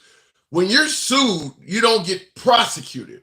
Prosecutions are generally in reference to committing a crime. So he's talking about giving them immunity from prosecution, not immunity from civil suits. Any idea what he's talking about? No, by that clip you just played. Yeah, because that's a crime. You don't get prosecuted unless you committed a crime. It doesn't make a lot of sense because as the laws on the books state right now, as a police officer, you would have qualified immunity unless you, say, arrest somebody without due cause. If you violate their first, second, third, fourth, so and so and so on. So he wants to give you immunity from doing that? And that's already on the books. No, you don't get immunity for arresting somebody without due cause, as you just said. You don't get immunity. Is that what he wants to do, is allow you to arrest people without due cause? Yeah, and by that little clip you just played, it's not telling a full picture. So it's telling enough of it. What else do you can only speculate? No. I don't. He's actually mean it. I mean, he clearly says immunity from prosecution. The only reason we're speculating is because we're trying to avoid making it. We're trying to avoid acknowledging what he's really saying, how bad it is. So we have to speculate to soften up something that he said that sounds awful. Like at this point, since it was such a broad statement to begin with. How is it broad? It's not broad. Whether you're right, left, in the center, or whatever, we don't really know what he was actually saying. No, that's my thing on it. Well, and I think the reason that is because you, in my opinion, as a supporter of Trump, you don't want to acknowledge how awful it sounds. So you're like, there's got to be more to make it not sound as bad as it is. But if I ask you, what does it mean to give police immunity from prosecution? You would give an answer that fits what he just said. I mean, now we want to believe that Trump is not, giving police the right to just do whatever the hell they want to beat people up. But that is what he's saying. And because he is not. That's what he's saying. Yeah. You were absolutely correct with the speech he just gave. Well, but you do realize. And I mean, if it turns out that he wants to give police officers total immunity, we'll say, as a hypothetical. Okay. That's wrong. Because we do have bad law enforcement officers. Mm-hmm. I know this, you know this, everybody knows this. Are they all bad? No. But I don't know what percentage we could actually say how many are bad. We don't have to speculate on that. I don't want to pretend like all cops are bad. But in conjunction to what he just said there, in regards to the immunity claim, I want to give you this one here. This is only 40 seconds, and it's similar to that, but I want you to give me your opinion on this. Okay. If you had one really violent day, like a guy like Mike Kelly, put him in charge, Congressman Kelly, put him in charge for one day. Mike, would you say, he's right here, he's a great congressman. Would you say, Mike, that if you were in charge, you would say, oh, please, don't touch them, let them rob your store. All these stores go out of business, right? They don't pay rent, then the city doesn't have it's a chain of events that's so bad. One rough hour, and I mean real rough, the word will get out and it will end immediately. Now, first he's talking about giving police immunity from prosecution. Now he's talking about giving them 1 hour to be really rough with criminals, which I don't know what that means. Does it mean beating them up? Does it mean shooting them? Now, we know he's also made a statement about when you used to put your hand behind the people's head when you put them in the car to protect their head. He said, don't do that anymore. It does it not sound like he wants the cops to be violent? By that statement, it almost sounds like he does, but I mean, he's literally saying it in different ways over and over again. It's almost like at certain points in times, not only Trump, but a lot of politicians throughout the years, they tend to speak in riddles in a way. But giving police immunity from prosecution, I don't see that as a riddle. I think that's clear as day. I think the only riddle is because we don't want to believe how awful. I don't understand what sort of immunity that he is talking about, though, either. And we'll probably never know. I mean, we can discuss this all day, all night, but we will never know the true meaning of what he's trying to get across. If in these speeches. He's clearly stating on multiple occasions that he wants the police to be violent, and we know if a police is violent towards a suspect, they're going to get prosecuted. So to defend what he is suggesting, he's offering to get him immunity from prosecution. I don't see the riddle in this. It all fits together when you listen to different speeches. They all come together. You have sources you can send me? I'm playing the clips for you. You're listening to him do it in your. I know you're playing the clips. What else do you need to see? I'm giving you multiple clips where he's promoting police violence on criminals. And then the following clip, he comes out and says, and by the way, so police can do their job, they should get immunity from prosecution. And we know they would be prosecuted for all the things he's suggested. I don't see what else you want to hear. I mean, did you pull these clips from YouTube or? He's on the screen. He's literally on the screen speaking in front of your face. Does it matter what social media? I understand he's on the screen that you played, but did you get these clips from YouTube? Yeah, they're coming off of YouTube. Yeah. Okay, that's. Yeah, they're coming off of YouTube. Yeah. Figure out. Okay, but I just wanted to say he is clearly promoting violence among law enforcement. I mean, on multiple different ways. Like I said, don't put your hand behind their head. They can have a violent night.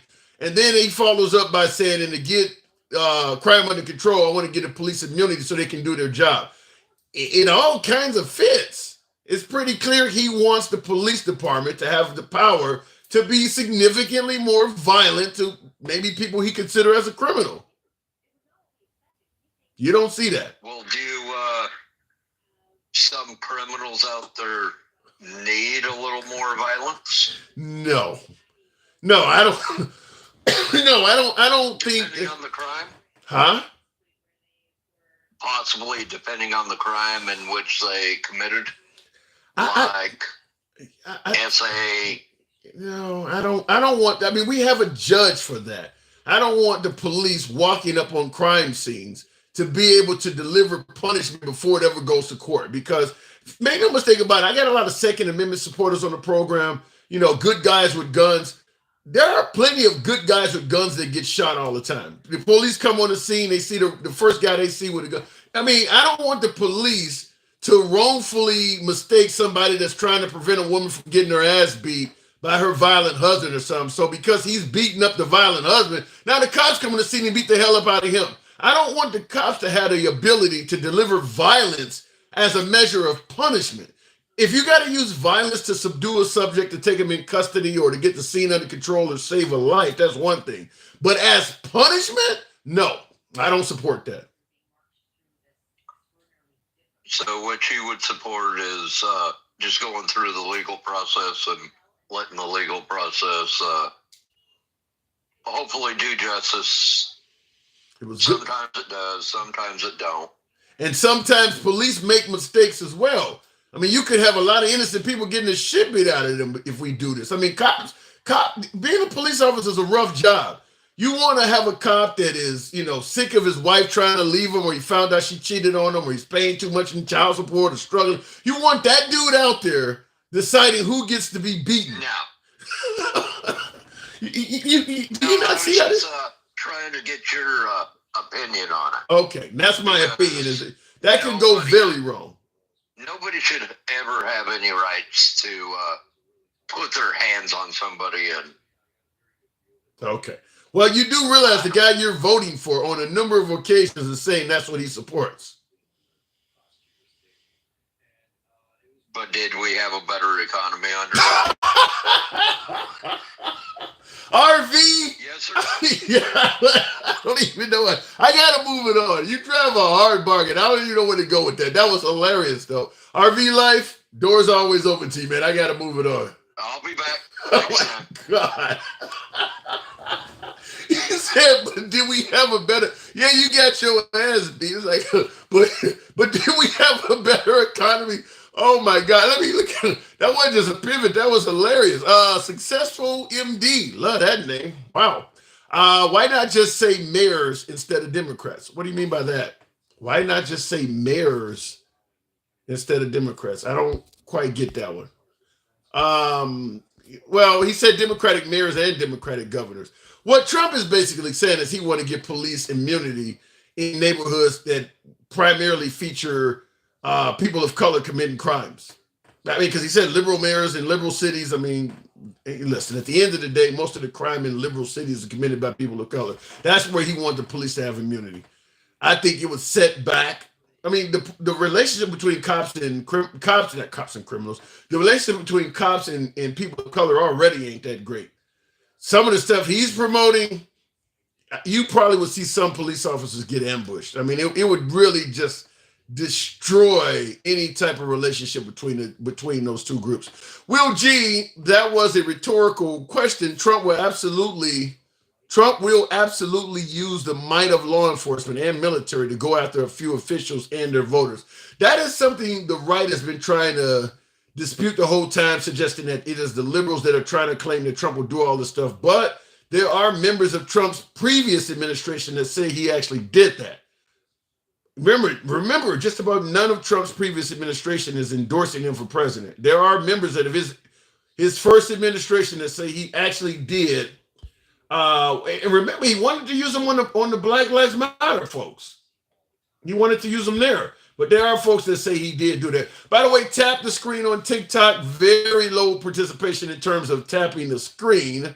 Probably will never get to 50,000 with this audience. Is the content that bad tonight? Tap the screen, get the likes up. He's cleared up. He's cleared that up since that clip. Martin Gingrich, what part has he cleared up? I mean, in regards to giving police the ability to be violent, he said it in so many different ways. How has he cleared that up? I just gave you 3 of them myself. You know, not putting your hand against their head when you're putting them in the car, indicating you want to bang their head. That's being violent unnecessarily. Obviously, the purge, where he's talking about giving police the ability to have a violent hour, that's 2. And then talking at the end of the day, he's talking about giving them immunity from prosecution, so when they are violent, they can get away with it. Those are 3 different speeches. He didn't even say all that stuff at the same time. He said it over a period of time. So it does seem like he is in favor of police being violent, at least to bad folks. Will G says, you give Trump an inch, he will take a mile. I don't know if that just applies to Trump, though. I think any politician, you give him an inch, they'll take a mile. But Trump's could be a violent mile. It could be a violent mile with police. He is talking about hurting his own citizens, says Dennis Calhoun. Yes, that is true. That is true. Citizens that do not support him. Citizens that might be critical of him. Citizens that do not like him. Citizens that are fair game, according to Trump, in my opinion. That's my opinion. That's my analysis. Will G says, here we go with Trump speaking in parables excuse.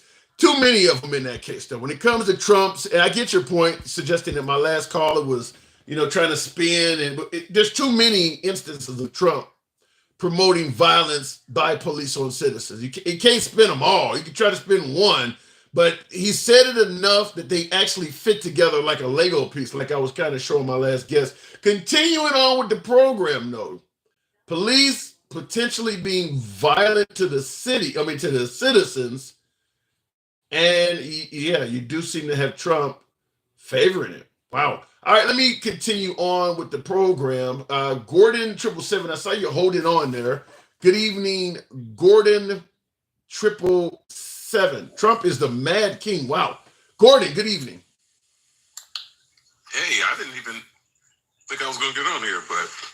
Well, you're up. So what do you think? Are we getting it wrong on Trump? Maybe accusing him of things that maybe we're overstating it? I don't know if we're overstating it or not, but he does scare me a lot on some of the rhetoric that he throws out. I just hope if he does get in there that the stuff that a person of color is scared of, that it's not true. That's my thought process. I just hope that it's not true, but a lot of this stuff that he throws out and the people who goes for him, not everybody, but it seems like everybody who goes for Trump is not racist. Let's make sure we say that. Right. But it seems like everybody who's racist go for Trump. So I don't agree with that. I would say, yeah, if you are bigoted or intolerant, or as you say, racist towards people of color, you are correct. But I mean, you can be a person of color and be racist too. But yeah, you're correct. If let's say you don't like black people, yeah, you're not going to be hanging around Biden and Kamala Harris. Yeah, you're going to be far more welcome at Trump's gathering. So I agree with what you're saying. Maybe just to some degree, not the wording of it. Okay, yes. So, but I don't want to be totally wrong on, like, say, for instance, if he's someone who is really trying to do the right thing and I just don't get it, and he's just don't know how to speak it the correct way. I still think he's not the right person for the job because he is going for the president. He's trying to be the president. So I don't know if he needs to be that. That says that he's not qualified, even though if his heart is in the right place, but he can't speak the correct way to get his point across, because the whole world is looking at this. And it's just, we have somebody who's, and the thing is, like the other guy that you had on, you kept bringing up points of things that he were doing, but he'll go back to the economy. And it seems like a lot of the stuff with the economy, I don't think that he made a great economy. I just think he just didn't tear up what Obama had. I think Obama just did a great job of setting him up, and he just did not destroy it. Now, I'll still give him credit for that. But if I have my pick, which I am going to pick, he's just too, it seems like he just tear up stuff. They say stuff like he didn't start any wars, but it seems like he's lighting up America pretty good. Yeah, that's a good point. He has a lot to do with it. Yeah, that's a good point. I often push back from that same mindset of folks who say that under Trump we didn't have any wars internationally. Yeah, but we kind of had one at home. I do agree with you that while we didn't have all of these international affairs going on, we were far more turbulent here in America. I mean, during Trump's term was all of the Black Lives Matter stuff. None of that's really been taking place since Biden's been in office. You haven't seen it. What do they always say when you bring up January 6th? Cities were burning. There's no cities burning under Biden. All that was happening during Trump's watch. Right, and I hate that a lot of times, and I'm trying not to be so hard on Trump supporters because I want to believe that they're going for him because they do want to make America better, hopefully for everybody.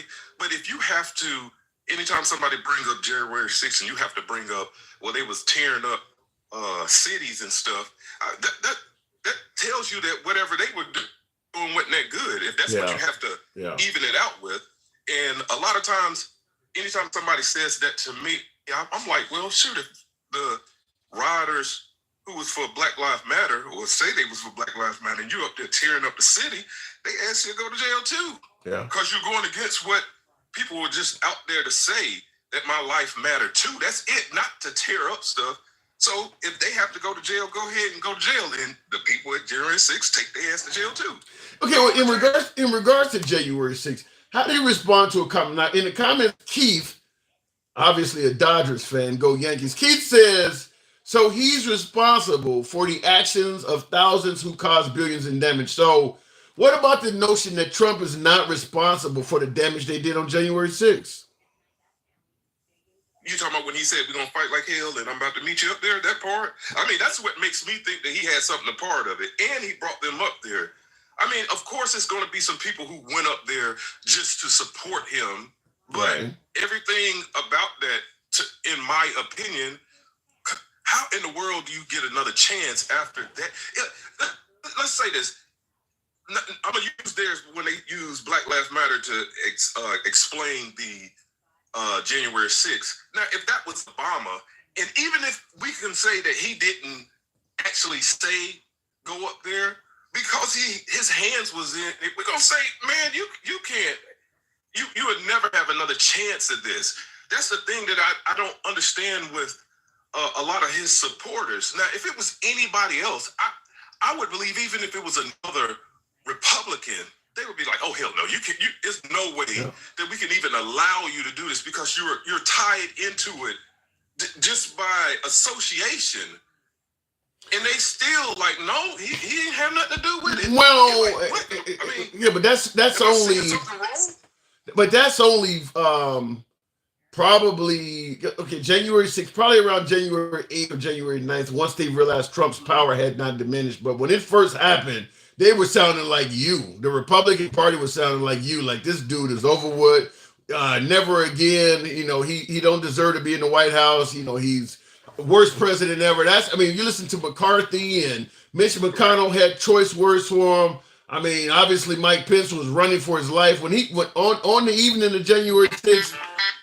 Only even in January 6th, the Republicans had nothing good to say about him. They didn't start saying things, they didn't start coming back around until they realized his power wasn't diminishing. Well, until they found out that he had some Diddy tapes on him. He said, yeah, you go on out there and say I did this, I'm going to show this tape. I'm just tripping. Poor but it's like, what does he have over them that makes them turn so quickly? Like, I forgot his name, I think from South Carolina. He was like, I had it. That's it. I can't do this no more. Yeah, Lindsey Graham. Lindsey Graham. Yeah, Lindsey. I was like, what in the world? It was like quick. What does he have over them? I've never seen this in my life. Like, but I'll say this. I do not want him to. I want his rhetoric to stop. I want the energy that he's giving out to people to stop. And it seems like it's not. But you ain't gonna never end the rhetoric. I just say the rhetoric doesn't end until he dies. Even on his deathbed, he's gonna be like fucking liberals. That ain't going nowhere until he dies. Even if he goes in prison, he'll be making music on the phone talking about liberals. Yeah, that ain't going nowhere. Wasn't that one time that he was saying that the Democrats do better with the economy and all that stuff? Yep. When he was really young. Yep. I don't think he was that young. Oh my God, I don't know. It's hard to get behind somebody like that. I hope that if he does get in, that a lot of the stuff that I'm fearful of him, I hope that doesn't come to pass. That's the only thing that I can say, because it can go anyway.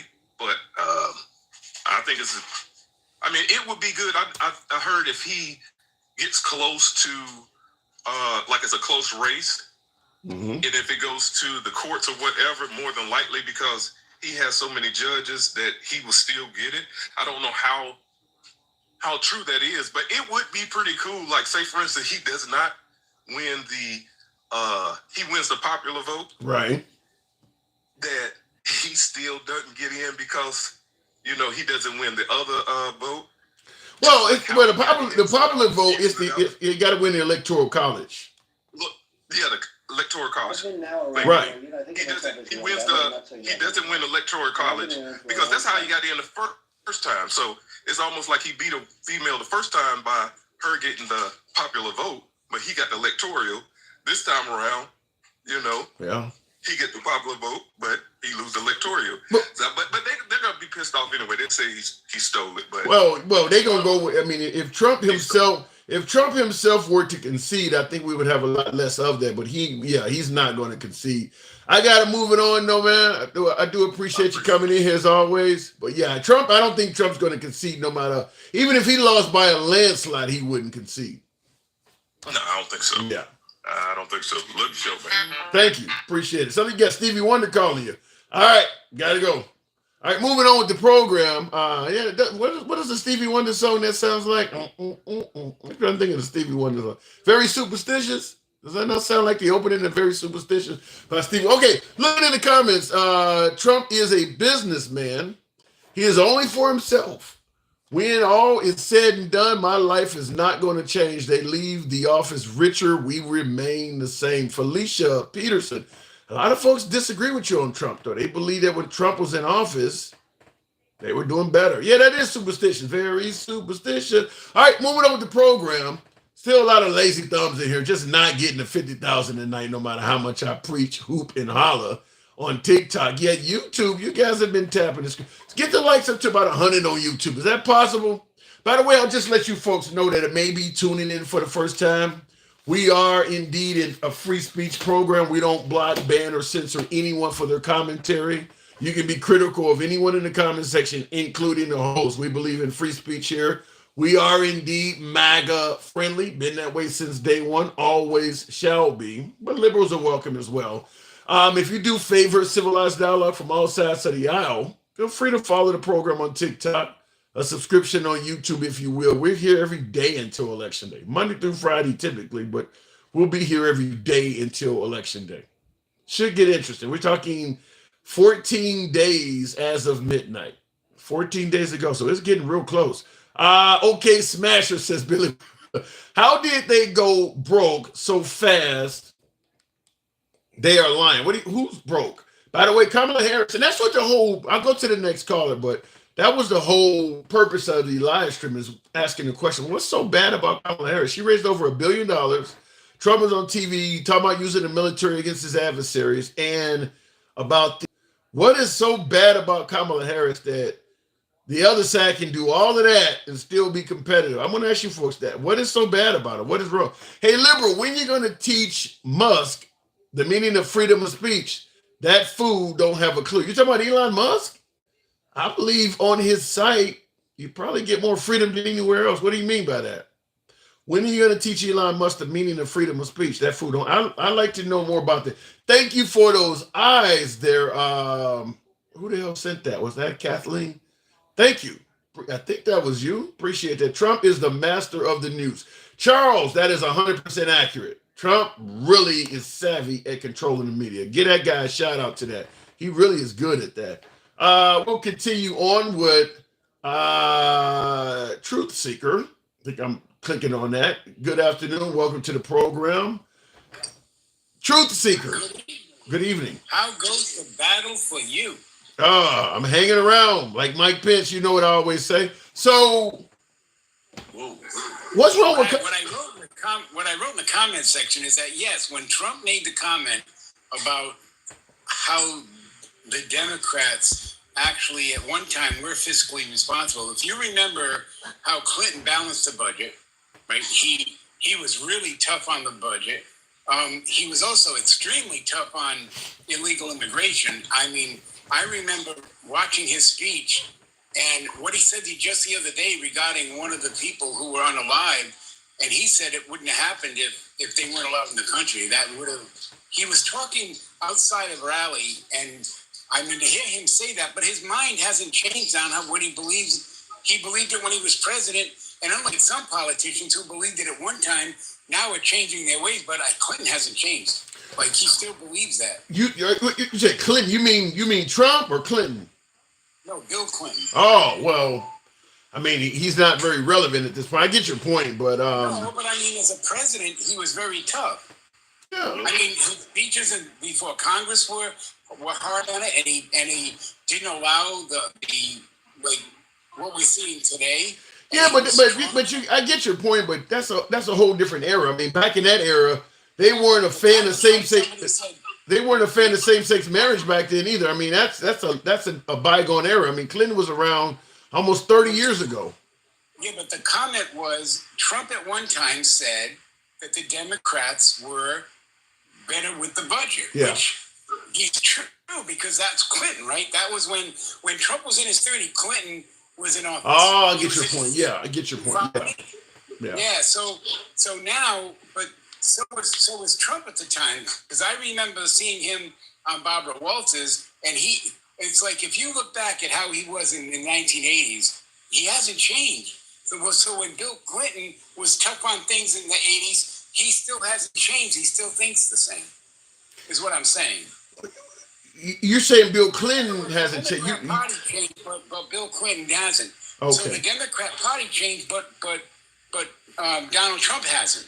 He still thinks the same as far as the policies towards China, those type of things. He has not changed since the 80s. Like when you heard him speak then, you're hearing the same thing out of him today.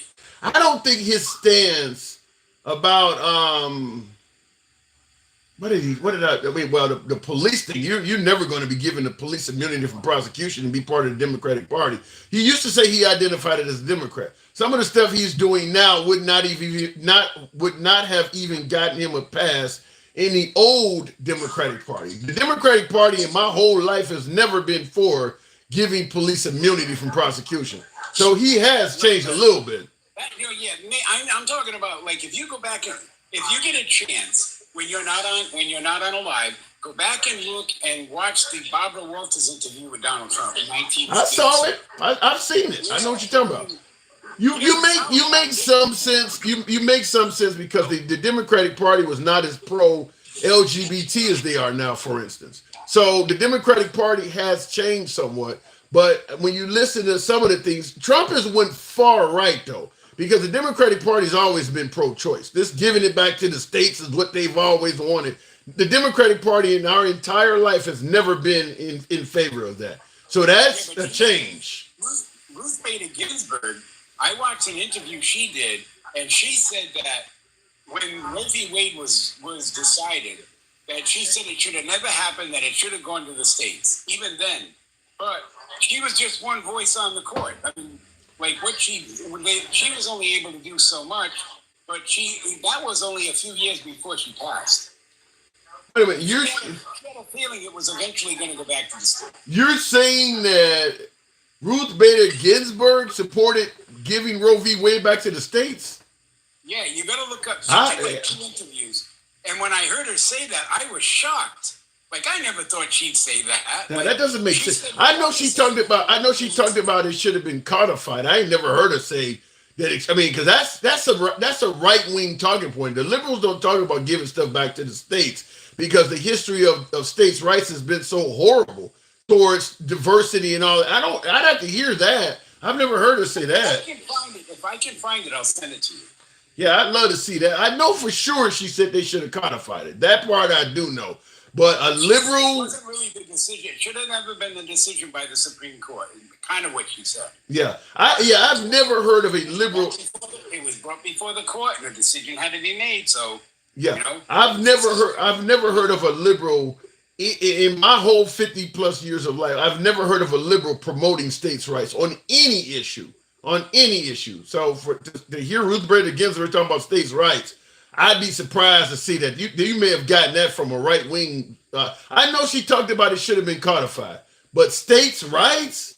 No woman that is pro. Yeah, but each state is sovereign in itself, so it does have the right to control commerce, and there's certain things that it has the right to do, as long as it's within the state's rights under the Constitution. Yeah, but no pro-choice woman is going to be promoting states' rights, because some states are going to go. That's just like, that would be like finding a Second Amendment supporter that believes the Second Amendment should be left up to the states. You'll never find anybody that believes that the Second Amendment shall not be infringed upon should believe the states get a right to decide. No, even though I get your point that abortion is not in the Constitution, I get that, but the women.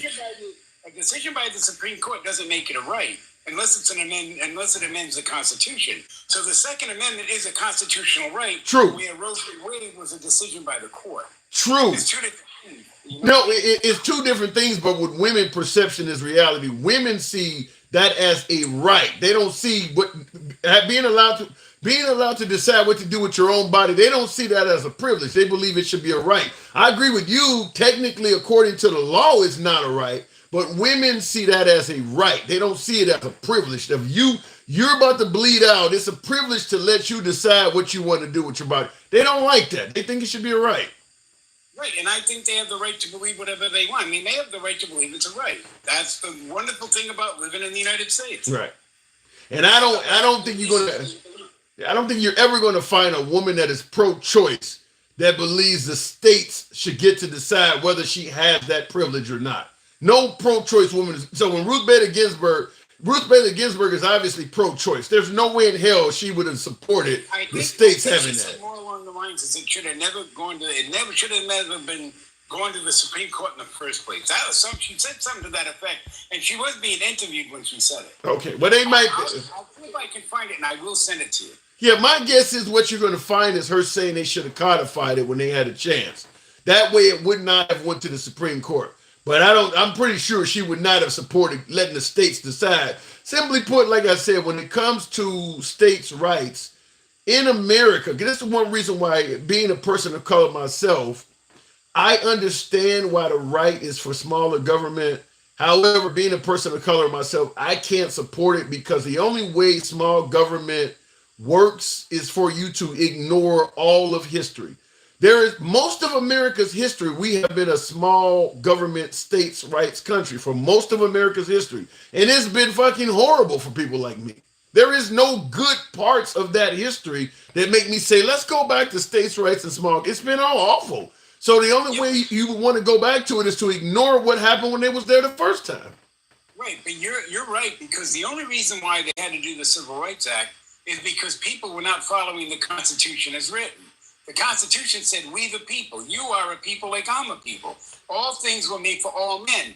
Now, the people at one point didn't look at people of color as men. So that's where the huge divide came. But if they really followed the Constitution as written, there would have never been a need for the Civil Rights Act. Yeah. That would have never happened, because if they were following it according to the law and according to the words, it would have been codified within itself. It would have meant solid like a rock.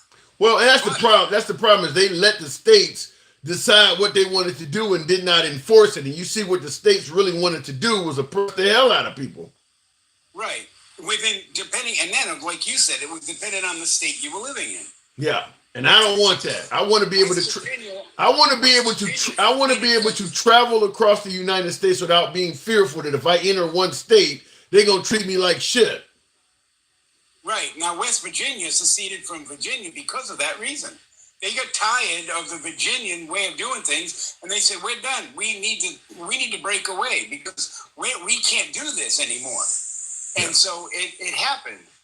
But you know, that's some history people don't know, why West Virginia became a state.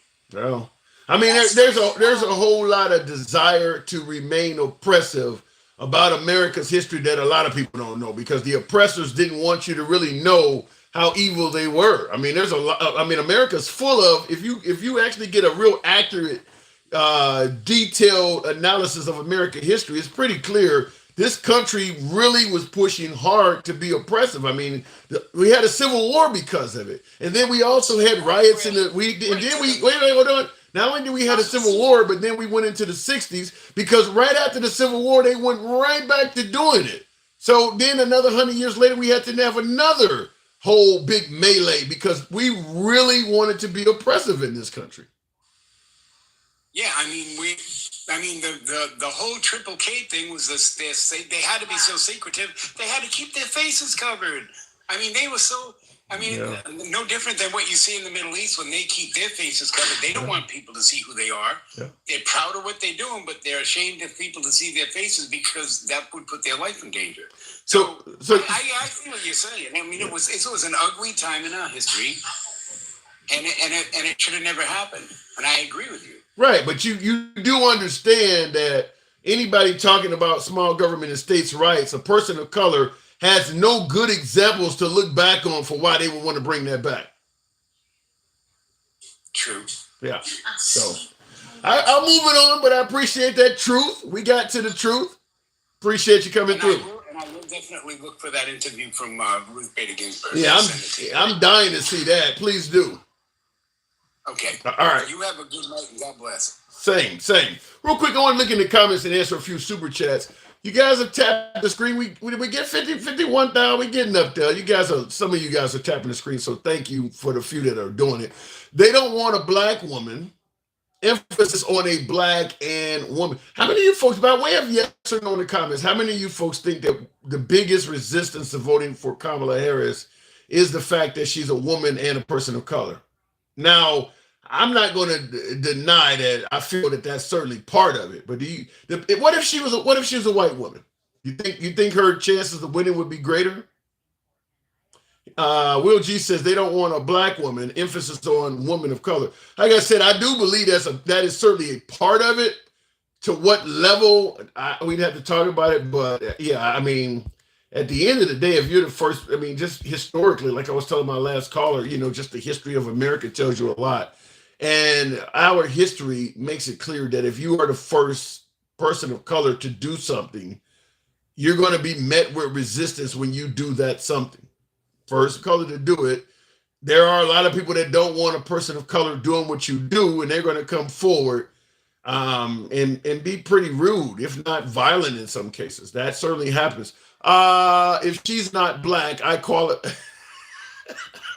Will, you must be communicating with somebody in the comments, because I guess that would be Mindy Alexander says, but lying about your race does not matter. Do you get it? Now they're suggesting that Kamala Harris is lying about her race. To me, that's comical, and I see why Will G said, if she's not black, I classify as French and Spanish. I've said it on a number of broadcasts. If you're born in America, if you are born on American soil, you can only be one of 5 races. You're either going to be white, Native American, Hispanic, Asian, or black. That's it. They don't put country of origin on your birth certificates. Generally, they don't do that. I don't know, maybe a few countries. I don't know. Do they put maybe Samoa? I don't know. But if somebody had, okay, here's a take. Your mom let's say your mom was born in Germany, or better yet, let me get different. Let's say, for instance, your mom was born in Germany or Slovenia somewhere, and she comes to America and gives birth to you here. She's migrated to America. She lives in America now, even though she was born German. She was born in Germany. Maybe your dad was born in Germany too. Maybe both of your parents are German.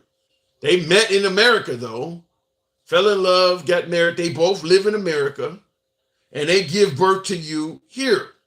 They're not going to put German on your birth certificate. You are an American. Doesn't matter what you're. I don't know where people get that you go by the nation of origin of your parents. If you are born in this country, you're an American. Otherwise, Trump's son, Barron, the son that Trump had with Melania, he wouldn't be white. He would be a Slovenian American. He's not white. Remember, you got to go by the mom's nation of birth. So that means Trump's son Barron is a Slovenian American. I bet that ain't on his birth certificate. I bet it says white. I bet all his documents say white. So why does it change with Kamala Harris? All of a sudden now she's Jamaican and Indian. All right. I bet nothing Barron owns says Slovenian on it. Nothing. No official document that Barron Trump owns says Slovenian on it. Looking in the comments real quick. I mean, it's funny that, my humble opinion is it's designed to otherize. It's designed to otherize. I mean, I've never heard anybody call Mariah Carey, Halle Berry, Alicia Keys. They're all black. All of a sudden, if you're mixed and you start climbing too high up on the ranks, well, we got to make sure we claim the white party too. When Obama ran, it was the same thing. He wasn't black. He was some of this other stuff. Everything else in his life, he was a black dude until he became president. Suddenly, all of a sudden, you're claiming all kinds of other shit. Now that he's no longer president, he went right back to being a black dude. And the same thing will happen to Kamala Harris. The minute she's out of the White House, she's going to go right back to being a black woman. It's designed to otherize the person. This person ain't one of us, therefore you shouldn't vote for him. But that, like I said, Barron Trump's mom, Melania, was born in Slovenia. If you want to talk about the origin of birth for Kamala Harris's parents, then Barron Trump's mom was born in another country. He should be a Slovenian American. He's not white. He's lying about his race. Wouldn't that work the same way? No, we don't want to do that. Not to Barron. Let's do it to Kamala. Kamala. How's Trump going to be president? He wears a catheter now. I don't know about Trump wearing a catheter, Windmill, but I do know we had a president, the likes of Roosevelt, who was in a wheelchair, who was paralyzed. Texas Governor Greg Abbott is also in the wheelchair. You can be a president in a catheter. I mean, it is what it is. I mean, if Kennedy had got up out of the back of that car with half of his head missing, he would have probably needed a few devices as well. Let me go back to the box, though. How would you know that? How would I know what? I know Melania Trump was not born in America, if that's what you're getting at. She was born in Slovenia, which means, like I said, Barron Trump is not white. He's a Slovenian American. Crazy, crazy. Tim, please tell us if you have a schedule. You go on NGT. I will go back to my 1 p.m. time slot. I have, between my day job and some family issues, it's really jacked up my schedule for the next few months, but eventually I will resume the 1 p.m. to 4 p.m. weekday schedule. But right now my schedule's kind of fluctuating, so I do apologize, but I don't get enough support from the program to quit my day job. Otherwise, I would give you, you don't see a bunch of shit popping up on the screen, do you? I'm not getting a lot of support doing this program, so I have to do it on my own dime, and fortunately, I got to work a day job. But I do appreciate the fact that you guys tune in regardless. some of you folks find me anyway. So I do thank you folks that do tune in when I'm on at different times. Indians are distinct people with their own distinct ethnic culture, just like Hispanics. If Indians are not an ethnicity, then nor are Hispanics. You know, blacks were distinct with their own damn culture too, until it got taken away. I mean, blacks, you know, when they were brought over here as slaves, they were just as tribal as the Mexicans or what you're talking about, the Hispanics or the Native Americans. They were doing the same thing in Africa. They were just as tribal. They just had all this shit taken away from them. Carrot top is perfect. I don't know what that means. Going to the box though, real quick. Black culture isn't a thing. What? Black culture isn't a thing. Breakdancing, cornrows, wearing your pants around your ass, rap music. Okay, no thing, not a thing, huh? All right, let me go back to the box. That's the first time I ever heard of that. Baldale Farm, is that what that says? Good evening. Welcome to the pro. So we're Irish and Italian. Yeah, that's what I'm saying. If you want to go by the country of origin for somebody, then nobody would be white. Because just most of the folks here, you can trace their origin to some other country. Is that Baldale Farm? Yeah, Baldale Farm, sir. Hey, good evening. I hear an accent. Yeah, I'm from Nigeria. I'm a Nigerian American. Oh, okay. What do you think of Trump? Man, he's a disaster, man. I grew up in a country where dictatorship is a thing. You know, Americans haven't experienced dictatorship for a very long time, so they have no idea. So we talk about the economy, you know, I mean, every other country, not even Japan, the inflation is very high. The UK, I have a cousin in UK. Everybody is complaining. It's a disaster. America is even quite better when it comes to the economy. You know, Biden is doing a very great job. Look at what Obama did with Ebola. When Ebola came up, Obama was able to, you know, set up kind of people in the White House. You know, they went to Africa. You know, Obama worked with the European ally. They were able to, you know, come up with a system where they were able to defend people from coming from Africa and every other European country. You know, they kind of helped, you know, cut off the Ebola thing. Mm-hmm. I remember when one person died in Texas, Republicans were so furious. They were so angry. You know, they were like, Obama, what is this guy doing? Obama is trying to kill us all. You know, one person died in Texas. But look at what Trump did. Yeah. Trump couldn't even defend this country from COVID. Millions of people died. Nobody talks about it. It's like nothing happened. No. You know? Now I do. Yeah, I'm kind of with you on. I don't believe Trump handled COVID very well at all. I think he did a poor job on it. But a lot of folks on the right believe he did the best he could.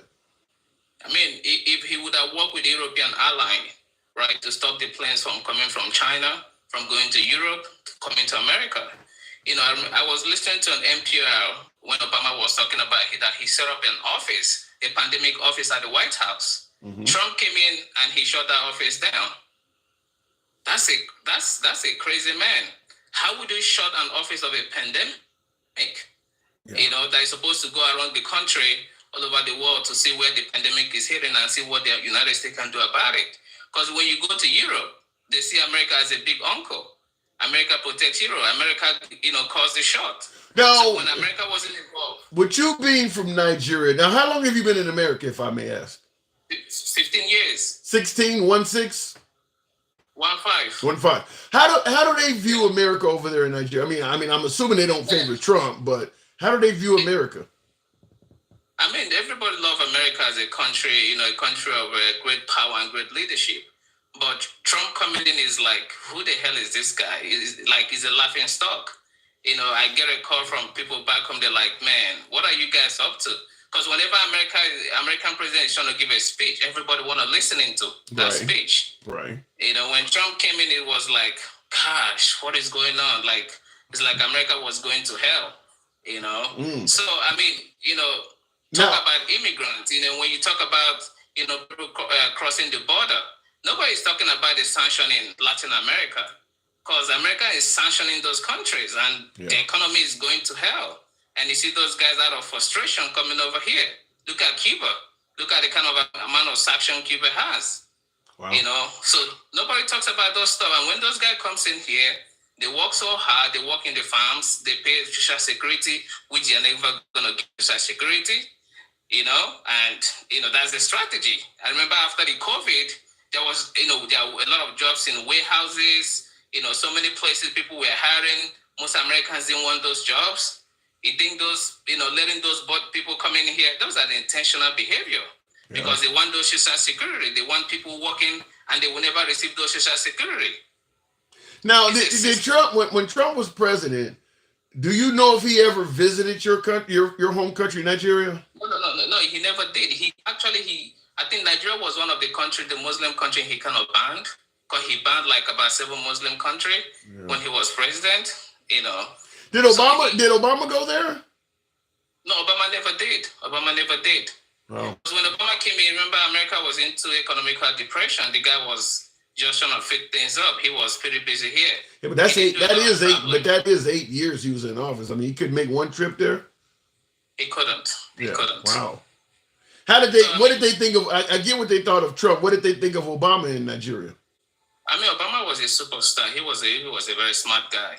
He made black people proud.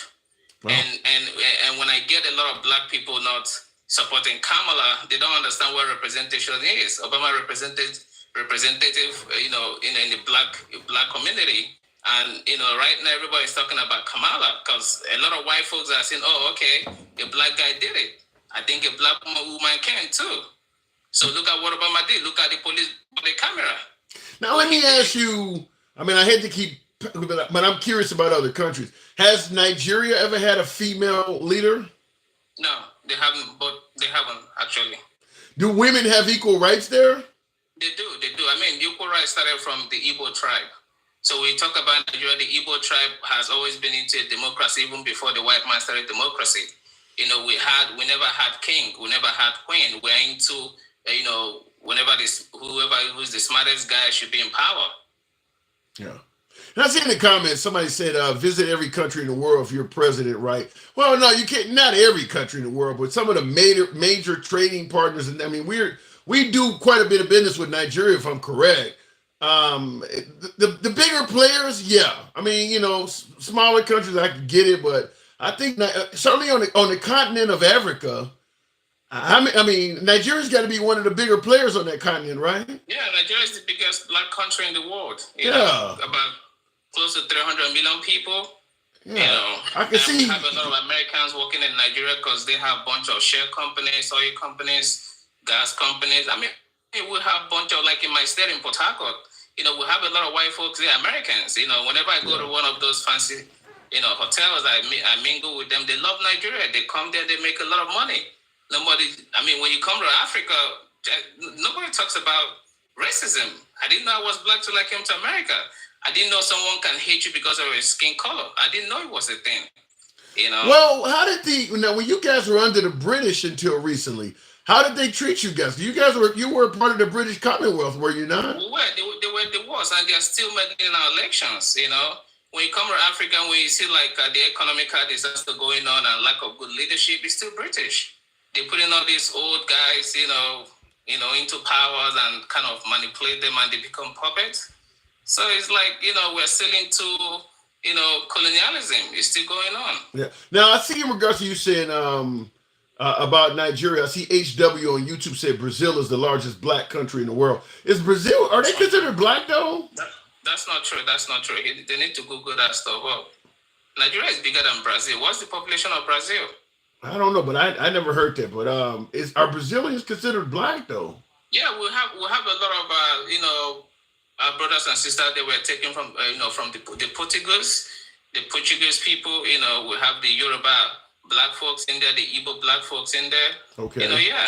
All right. I'm going to plead ignorance on. I didn't know. I mean, thanks for educating me because I've never been to Brazil, so I didn't know. But I see somebody in the comments also said Brazil is definitely black. Now, I want to ask you this before I'm gonna have to move it on from you soon. But Movie Recap asked a question you hear often. He said, "I would love to hear some actual reasons why you guys do not like Trump instead of just what CNN told you to think about Trump." Actual reasons other than what the media is telling you is what he's saying. The reasons is the guy is a racist. And coming from a dictatorship country, we know what a dictator look like. Americans haven't experienced dictatorship for, I don't know, probably forever. But we have experienced a dictator. We know what they look like. We know what they sound like. You know, I don't think when Trump gets in there, look at all his buddies, all his former buddies. Nobody likes him, and he don't like them. That means he doesn't take corrections. He doesn't listen. You know, I can't. Yeah, you raise a good point. In America, as you said in the beginning of the conversation, we have not been ran by a dictator. I mean, our entire history, we've never had a dictator here. So America doesn't know, you know, other than, no idea. Yeah, we don't have any idea. And like you said, we know the signs and, you know, can recognize it. That's an interesting point because, Americans have no clue about that. They have no idea. Trump he's I don't know, man.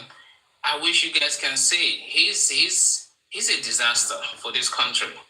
He's a disaster, and he doesn't care about the regular folks. It's all about power. Mm-hmm. And you check in his rally. Whoever that doesn't agree with him, even if that's his supporters, he still throws abuse on that person. That's what dictatorship does. They don't care who you are. They don't care if you stop supporting them. They don't care if you're biggest donor. When you disagree with them, they lash out. You know? And there's no argument that he doesn't tolerate disagreements very well. Oh, I don't think even his supporters can disagree with that. I gotta move it on, nobody. Very interesting call, man. We've talked before, right?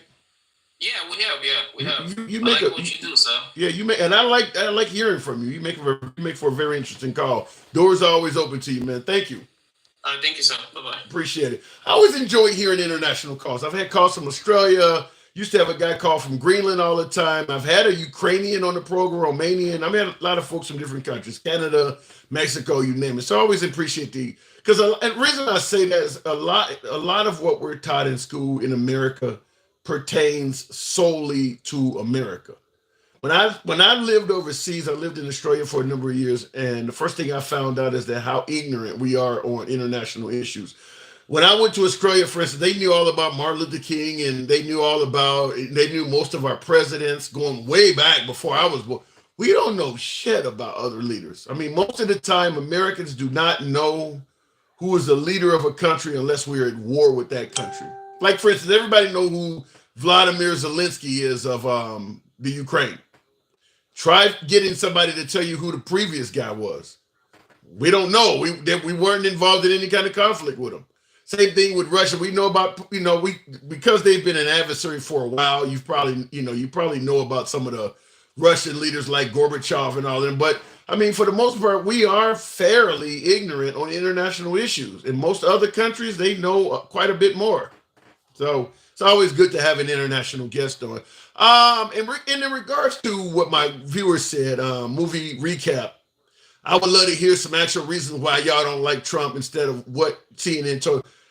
Trump has a lot of quotes, movie recap. As I've been pointing out on the show, him promising to give police immunity from prosecution in liberal cities. I can play that again and again for you if you want to hear it, but CNN is not saying that. That's coming out of his mouth. I will straight up tell you that. There's a lot of legitimate reasons to like or dislike Trump that have nothing to do with the media. There's so many quotes. Ginger, appreciate that. Thank you for the bear there. Appreciate the graphic. Thank you, Ginger, for supporting the program. But there's so many things that he says himself. You don't need CNN. I mean, like I mentioned earlier, talking about when the police arrest somebody, don't put your hand behind their head, kind of just knock their head up against the wall, or him talking about crime could come down if you let the police be violent with citizens for an hour. The media's not telling people that stuff. That's him on stage saying it. So yeah, there's so many quotes of Trump himself. I would submit to you, you don't need the media to come up with a reason to be critical of Trump. I mean, he speaks too much. And it just seems that the economy better under the Democrats than the Republicans. Now, it shouldn't be that way. But if you go back, I mean, it just seems that the economy does better under the Democrats. Well, it certainly did well under Clinton. Well, but I wouldn't suggest it was so great under Jimmy Carter. That's true. If you remember the interest rates. No, I know. It's Jimmy Carter was not in the same thing, but certainly we had some very good economies under Democrats as well as Republicans. But we've had some pretty bad disaster under the Republicans. He does change a little bit, don't he?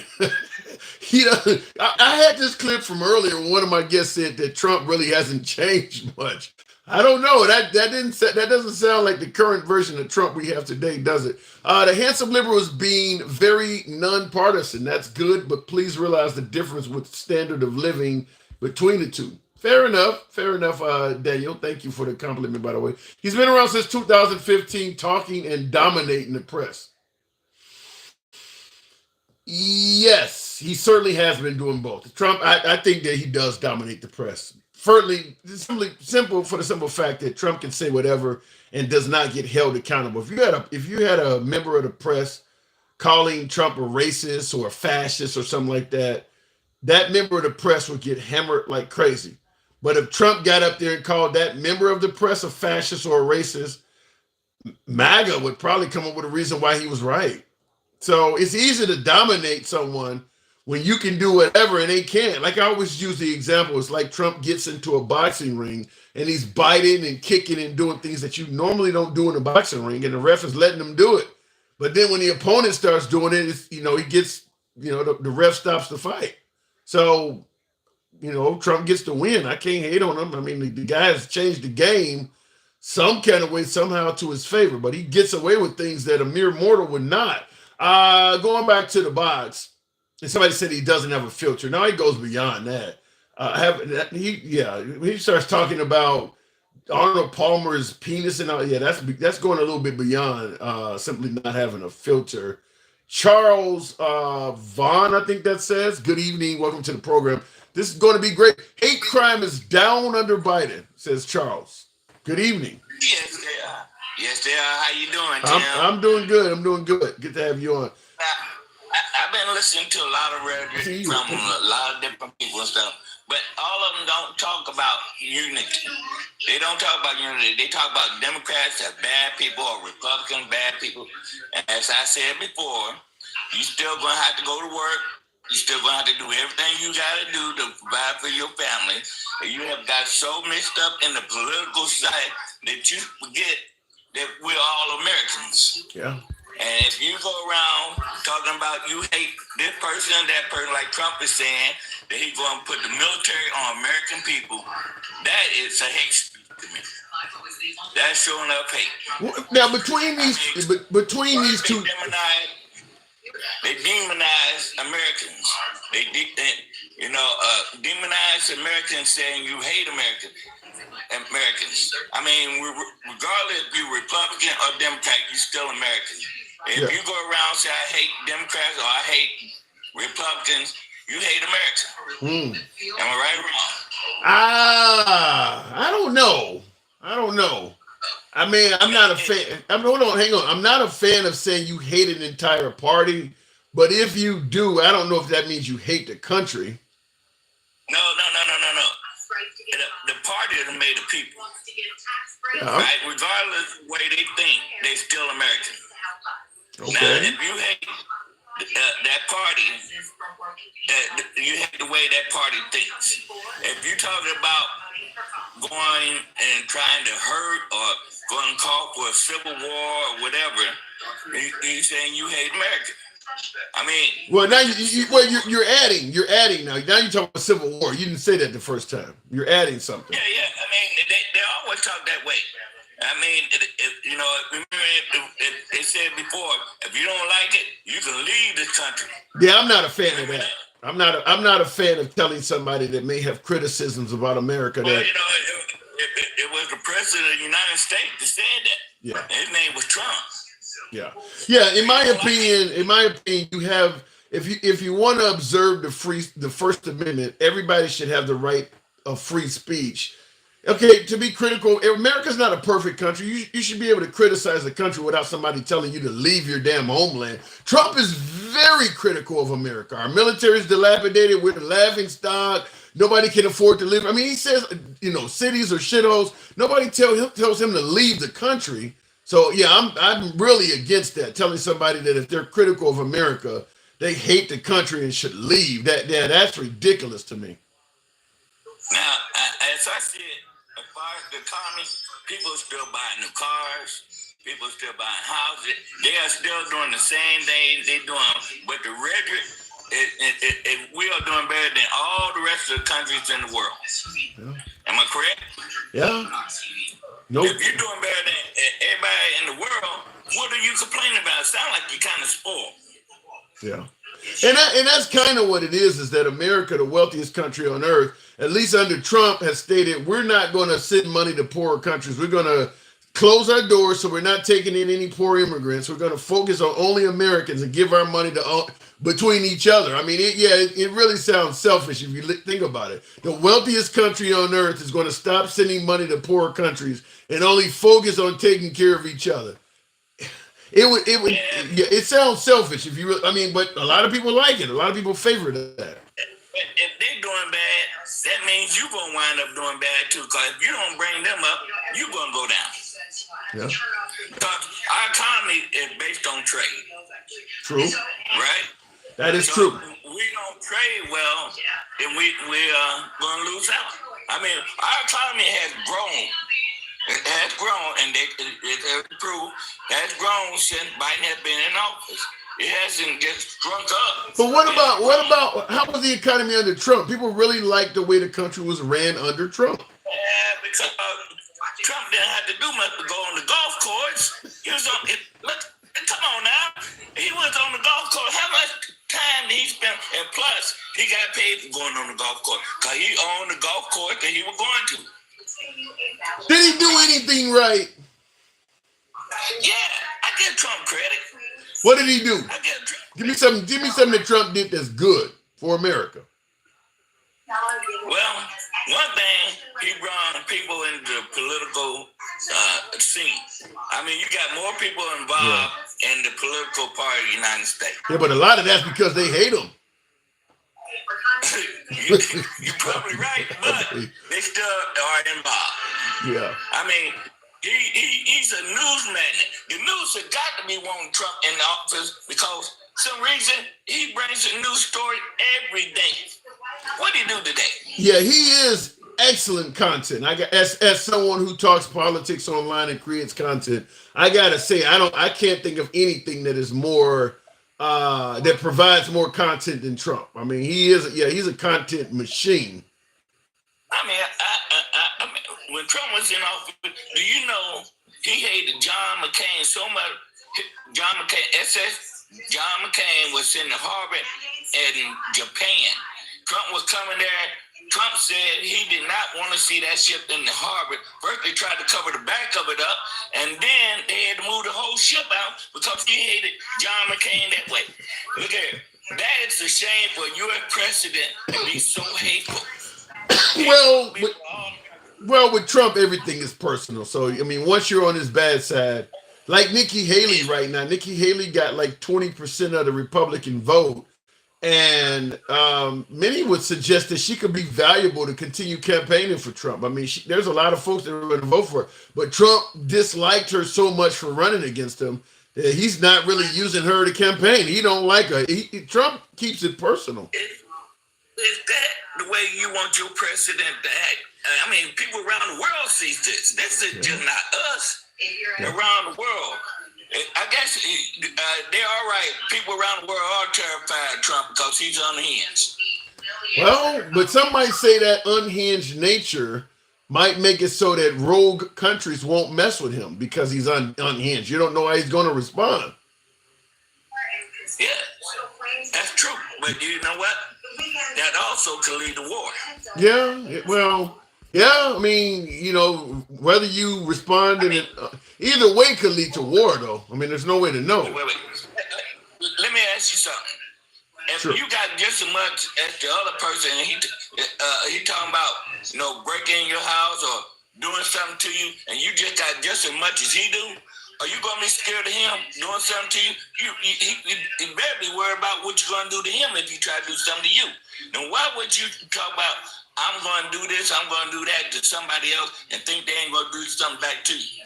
Maybe because they don't want to get in a gunfight. I mean, like, for instance, we know we got more weapons than North Korea. But North Korea can make us stand down because at the end of the day, we don't want to get in a nuclear conflict. So if a nation shows us that they do and they don't mind perishing, they could actually make us stand down on stuff. Yeah, but it's old people that send young people to war. That is true. They're not, they're not sending their children. Look, Trump. What's that he had on his foot? Bone spurs. Bone spurs. That's what they say. Now he want to be the commander in chief and talk tough. He wasn't tough then. Well, we had him as president 4 years already. Some would say he was tough. And look at it. When Putin got him behind closed door, he came out and said, Putin didn't do it. I trust Putin more than I trust my own people. He did say that. Yeah, Putin pumped him. That's all it is. Now we're going back and forth about Trump, but let me ask you this. You think Kamala Harris would be a tough commander-in-chief? Well, I think she would be more, how can I say, more strategic. Well, she's more thought about the plan that she's going to do instead of running off at the mouth. So if we end up, if we got to deal with Russia versus the Ukraine, you would rather have Kamala in there than Trump? Actually, Trump or Kamala is going to be hard to deal with because for some reason, is Putin going to stop with Ukraine? You think he's going to stop? Did he stop with Georgia? Well, Trump is saying he can end it in 24. Trump is saying he can end it in 24 hours, though. Yeah, by surrendering Ukraine. Yeah. And then what's next? He's going to surrender. How many other places he's going to surrender? He's going to surrender Taiwan. That is a question people are. Well, I don't know if he would surrender Taiwan, but that is a question people are asking. Charles, I do got to move it on, but that is what people think, that if Trump wins, he's going to end the war by just giving away our allies. So hopefully you're wrong. But we don't know. We don't know if we'll ever even see it because Kamala Harris has to lose first. So appreciate it, Charles. Well, thank you. Lose. I mean, we're still going to have to do what we do. I mean, you still going to have to go to work. You still going to have to provide for your family. You still going to have to do everything you were doing before the election. Yeah, but according to Trump, you will be able to buy things for cheaper. That's talk. I don't know. People suggest that when he was. You think about these people are making money. He's just a mouthpiece, just like all the other presidents. They're mouthpiece. The people that got the real power are the people that holding the purse, or they're producing the stuff that you want, right? That depends on who you ask. A lot of folks believe that under Trump they could afford groceries, and they believe it was because of him, not somebody else. Well, to them, they were ready to take Jesus off the cross and put him up there. Well, I can't speak on that. All right, I got to move it on, man. A golden statue. You seen the golden statue? I know you seen the golden statue. I've seen the gold statue, Charles. I have seen that. Yeah. Real quick. I ain't gonna say no more. That's enough. Just you seeing the golden statue. All right. Tell you how they feel about them. Appreciate it. Thank you. All right, moving. I have seen the gold statue. All right. Looking in the comments, Papa Smurf says, you speak on anything else. 15 days before probably the most consequential election, at least in our lifetime, some might even say in the country's lifetime. Ain't shit else worth speaking on more than this. But if you got something, let me know what you think might be more important. Biological boys playing for their own team. Maybe you think that's more important. I can't think of anything. With only 15 days left that should be more important or more on your mind than this. It could literally have lifelong implications. Literally. I mean, I've already pointed out a few times that if Kamala wins, there's going to be things, whether it's pro-choice, pro-life issues or LGBT issues that the right are going to be unhappy with. They could be around for a long time. If Trump wins, there's going to be things that the left are unhappy with for a long time, such as the SCOTUS, the Supreme Court. It's going to be nasty. I mean, even right now, as we speak, there is a 6-3 right-wing majority on the Supreme Court. And we've seen the country take a very sharp turn to the right very quick after Trump did that. I mean, Trump's only appointed those 3 judges, 5 years ago? A little bit less than 5. I mean, the country has taken a very sharp turn to the right since that's happened. Imagine if he gets in there and replaces Alito and Clarence Thomas, who are both 74 and 75, with 2 more younger judges that lean right, maybe even further right. You don't know, but let's say, for instance, even if they're just as right as Thomas and Alito, they're going to be probably 25, 30 years younger. So now you got a 6-3 majority on the Supreme Court. 5 of them are appointed by one single person. You think they're going to ever judge Trump fairly? One dude could have 5 appointees on the Supreme Court. Now, I'm not trying to say Trump's crooked. I'm just simply going to tell you to look at it like this. You think the right would not think that the Supreme Court was biased if Obama had 5 picks? I mean, it is what it is. I believe they should have a law where one guy has a limit on how many people he can put on the Supreme Court. Like I said in the program all the time, I'm not saying that Trump is trying to be a dictator, but I am saying that if somebody wanted to be a dictator in his position, a lot of the cards are in place to do so. You got 5 picks. If he wins, he is guaranteed to get 2 more picks. He already got 3 in there now. He is guaranteed to get Clarence Thomas and Alito, which are both of those men are very favorable to Trump. We know Clarence Thomas likes gifts. It would be easy to convince Thomas and Alito to step down for the good of the party and let him appoint some younger court justices. Mike, the sailor, yeah, appreciate the hat and mustache. So then you get Clarence Thomas and Alito replaced. Now Trump has 5 people in there that he personally picked. And as I always point out, Roberts and Sotomayor are both 69 years of age. I think Sotomayor, who's liberal, has some medical issues. If he ends up replacing her, now he has 6 picks. And you're looking at a 7-2 Supreme Court majority. You'll never see anything left in America again. Now, folks on the right may support this. I get it. But I'm just saying that this election is very consequential. When they say the most consequential election in your lifetime, I think it's probably more consequential if Trump wins than Kamala Harris. I'm certain it is, just from the Supreme Court alone. If you get another Trump term and he ends up being one dude that's got 5 or 6 Supreme Court picks, he can get a lot done. He can get a lot. Anything that goes to the Supreme Court, you can kind of, if it's a controversial ruling that they have to decide, you can kind of assume it's going to go his way. Certainly if it's something that he's outspoken about. So, one dude with that many picks, in my humble opinion, it should be a limit to how many people you can put on how many people one guy can put on the Supreme Court. If more justices are needed and he still has time in office, then it should go before Congress and Senate or somebody else. It should go to a secondary entity. But I just think because the Founding Fathers created a system of checks and balances with the 3 branches of government because they were trying to prevent a dictatorship from taking place. If one dude gets that many picks on the courts, I mean, there's no. I mean, like I said, even if it was Obama or Biden, the right would be saying the same thing. There's no denying that is not fair and balanced at that point, with one man having that many damn picks.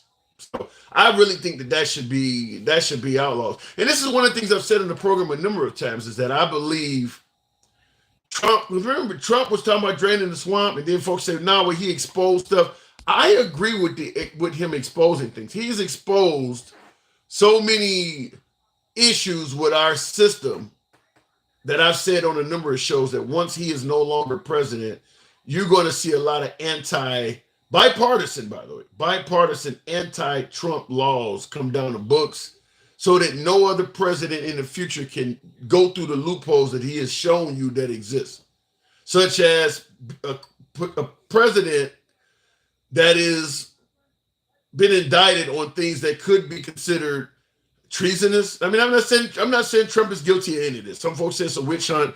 We can debate that later. But the fact is, he's been indicted on some of this stuff. So you have to decide, if I'm running for president and somebody don't accuse me of selling documents, sensitive documents to China, so to speak, should I still be able to run? And the case has not been adjudicated. You don't know if it's actually true or not. Should I still be able to run? And the feds have officially charged me of doing this, but the court case hasn't come up yet. Should I be able to run? I believe that is something that once Trump is gone, you'll get bipartisan support from both sides of the aisle that say, no, that person shouldn't be able to run. But they're not going to say it now because they want Trump to win. That's number one. If you're indicted for a serious federal crime that could be harmful to the nation, you cannot run for president. That's indicted. Number two is if you've been convicted of it. If you've been convicted of it, should you still be able to run? Remember, we were talking about it. Even if Trump is incarcerated, he could run. Even if he's convicted of those crimes, even if he's an official felon, he still can run. 10 years ago, nobody would have agreed with that. Remember crooked Hillary? You think the right would have been okay 10 years ago in favor of a candidate that had, charges and felonies? In fact, I think there's a clip of Trump saying Hillary, she should step down. So once he's down, and I'll let you hear that. But like I said, you can't run as somebody who's been accused of something that's harmful to the nation. Can't run if you've been convicted of it, you're a felony. You can't run if you're currently incarcerated for a crime. We've been talking about Trump could run even if he was in jail. Number four, you can't pardon yourself for something you did criminally while in office. And as I stated before, this is something that Trump himself, just a few years ago, would have agreed to when it was happening to somebody else and not him. Investigation. As you know, the FBI has reopened its criminal investigation into Hillary Clinton following the discovery of another 650,000 emails, probably including the 33,000 emails that Hillary destroyed after receiving a congressional subpoena. They are also... Hear this out. It's only a minute.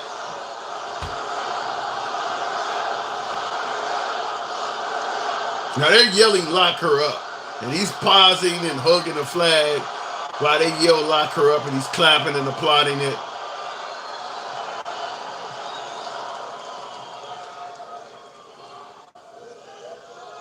Folks, she shouldn't be allowed to run. Okay, she shouldn't. If she were to win this election, it would create an unprecedented constitutional crisis. In that situation, we could very well have a sitting president under felony indictment and ultimately a criminal trial.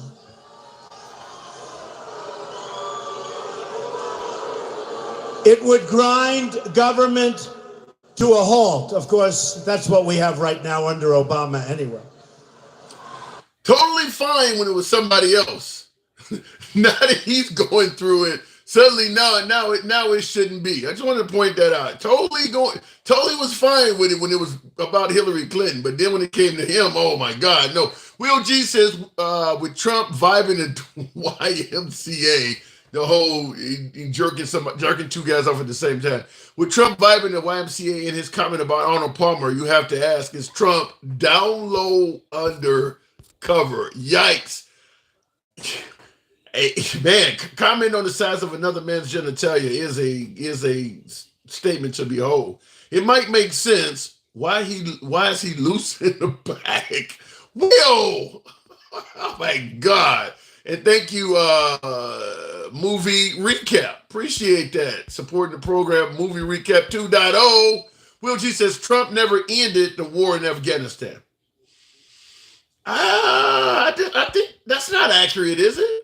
I mean, did he not make a deal with the Taliban and gave that now he didn't do a good job for women in that country because they went right back to the oppression of women. But I think Trump did end the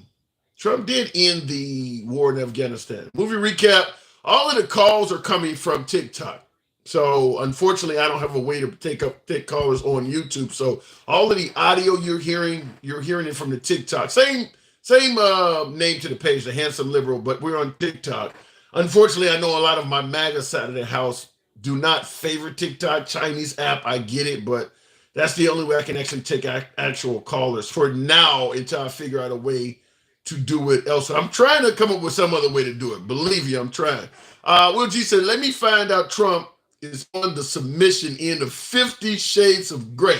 Damn, you hit that hard. Oh my God. That might be way he that might be way he limited my mobility. I don't quite get what you said, unless you said he's going to get banged from the back so much he can barely walk. What are you saying? Movie recap. Can I join the call? Do you want actual conversation with someone who opposes your view anytime? Movie recap. We always appreciate speaking to MAGA and folks who have opposing points of view. Seems you just want like-minded people to back your opinions. You might be new to the show. We've had a few folks on tonight. We've had MAGA on tonight, but more of my audience on TikTok is left-leaning. But I've had MAGA on. Multiple MAGA callers just this evening already. So that's actually not true, but I understand why you would believe that because of what you've heard. Irvin Wilson, good, and you're welcome on the program anytime. Movie was it Movie Magic? Yeah, come on back, come on through anytime. Like I said, we don't run from callers. We are 100% MAGA friendly, and we're all about free speech. So you can be critical of anyone in the comment section, up to and including yours truly. Program's been MAGA friendly, open like that since day one. That's how free speech works. So yeah, you're totally free to come through. A lot of MAGA callers were just on. Yeah, I see Tashi in the comments said that. Yeah, we take MAGA callers. We don't have any problem with that. There's no issue there. The box may be frozen. Let me get a moment here. Show the clip of Trump talking about honor. Oh my God. The Arnold Palmer thing, I don't get that. I don't get why at a presidential rally you would do that. Arnold Palmer was all man, and I say that in all due respect to women, and I love women. But this is a guy that was all man. His man was strong and tough, and I refuse to say it, but when he took showers with the other pros, they came out of there, they said, oh my God, that's unbelievable. I had to say it. That is so fucking, I mean, we talk about drag queen shows and LGBTs. That is so inappropriate. Like I stated earlier in the live, I've been to a couple of Trump rallies. I've been to an Obama rally. I've never been to Biden's, but I've been to a couple of Trump rallies. Children are there. Children are at those rallies. He's literally talking about somebody's size of somebody's dick. Children are at those. That is like incredibly inappropriate. And the right, no opinion on it at all. I mean, he's talking about drag queen shows and biological males playing for girls teams and, no opinion on this at all. I mean, he's literally talking about somebody's penis. Will G, Trump tried to silence Stormy again to keep her from talking. It might be why he has limited mobility. Oh, and that was a terrible. Okay, now Stormy Daniels lost a lot of money to Trump for breaking that NDA. I think it was about a half a mil, and with interest it was up to like 600 and some odd thousand. So the lawyers for Stormy, because Stormy Daniels, I don't know if it was a GoFundMe or she raised enough money to pay it. But they're debating on how much they owe Trump plus interest, and they're going between between 620,000 and 650,000. So they had limited down to that number. If I think I'm correct, right down to the number, somewhere around. It was between 620K and 650K. And Stormy Daniels' lawyers, this was according to Stormy and according to some of the media outlets, they were going to offer her, they wanted her to keep quiet, I guess, to not keep bashing Trump. Because once you've paid the violation of the NDA agreement, there's no NDA anymore at that point. She can continue going on, and at this point, now she's free to talk all she wants. She don't pay for her indiscretion at this point. So she can really continue talking now. So they were trying to silence her. They're only giving her like 30 grand or something like that. They had on there, how about this? We'll call it even at 620. Remember, 650 to 6. They were debating on between 620 and 650 on how much Stormy Daniels had to pay. And her lawyer Trump's lawyer sent a message over to Stormy's lawyer. How about we just call it 620? And they had on there that she had to be silent. Like you ain't giving her shit. You know how much money she can raise continuing to bash Trump? You're giving her like $30,000 at the most. No way she gonna keep quiet for that. Like, they weren't offering her nothing. Like, why? Why the hell would you expect her to keep quiet? I mean, she's still somewhat decent looking, so I'm assuming she still has some sort of, I'm gonna put this in quotes, in air quotes, acting gigs. I'm sure she can do some kind of acting. Who knows what it might. She could easily make 30 grand, is what I'm trying to say. What they were offering her to keep quiet wasn't shit. She could easily find a news outlet she could probably go on Vlad TV or something and make 30 grand. Like, are you kidding me? That's all you giving her? She's actually a director now, says Adam Data. Yeah, but I mean, in regards to bashing Trump, she wants to be in front of the camera. Because there's going to be a ton of Trump movies coming out eventually. Eventually, there's going to be a ton of Trump movies coming out. I wouldn't be surprised if you've seen everybody from Lindsey Graham to Mike Pence writing books. There's going to be a lot of tell-all stuff about Trump eventually coming out when they're no longer frightened for their lives.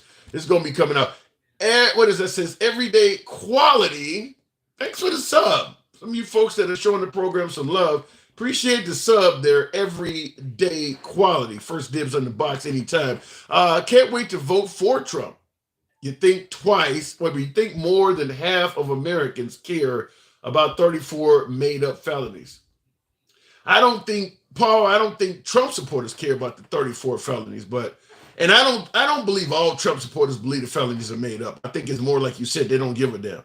They don't give a damn. Or they look at, Biden had documents in his house, Pence did. So it's either they don't give a damn or it's like other people did it too. But I don't think that all Trump supporters believe that he's 100% innocent. I just think that they either don't give a damn or they believe Kamala Harris is just that bad of a leader that they'll give it. But certainly now with him talking about using the military on his opponents and giving police immunity and shit, like more and more MAGAs coming on my program and saying, I'm still going to vote for him, but I don't support this. I don't think that's right. That's wrong.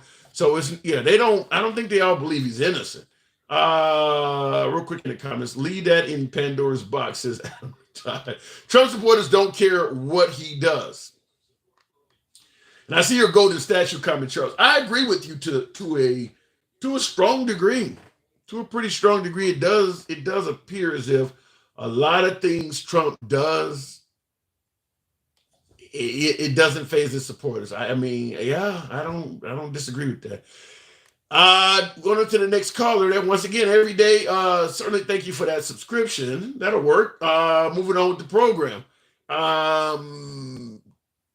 He can't. He won't. I don't quite get that. Tim, why don't you pull a Trump and stand up and sway to music for 39 minutes? I can use the cardio moogly, but standing there looking like I'm jerking off two dudes at the same time. No, certainly not for 39 straight minutes.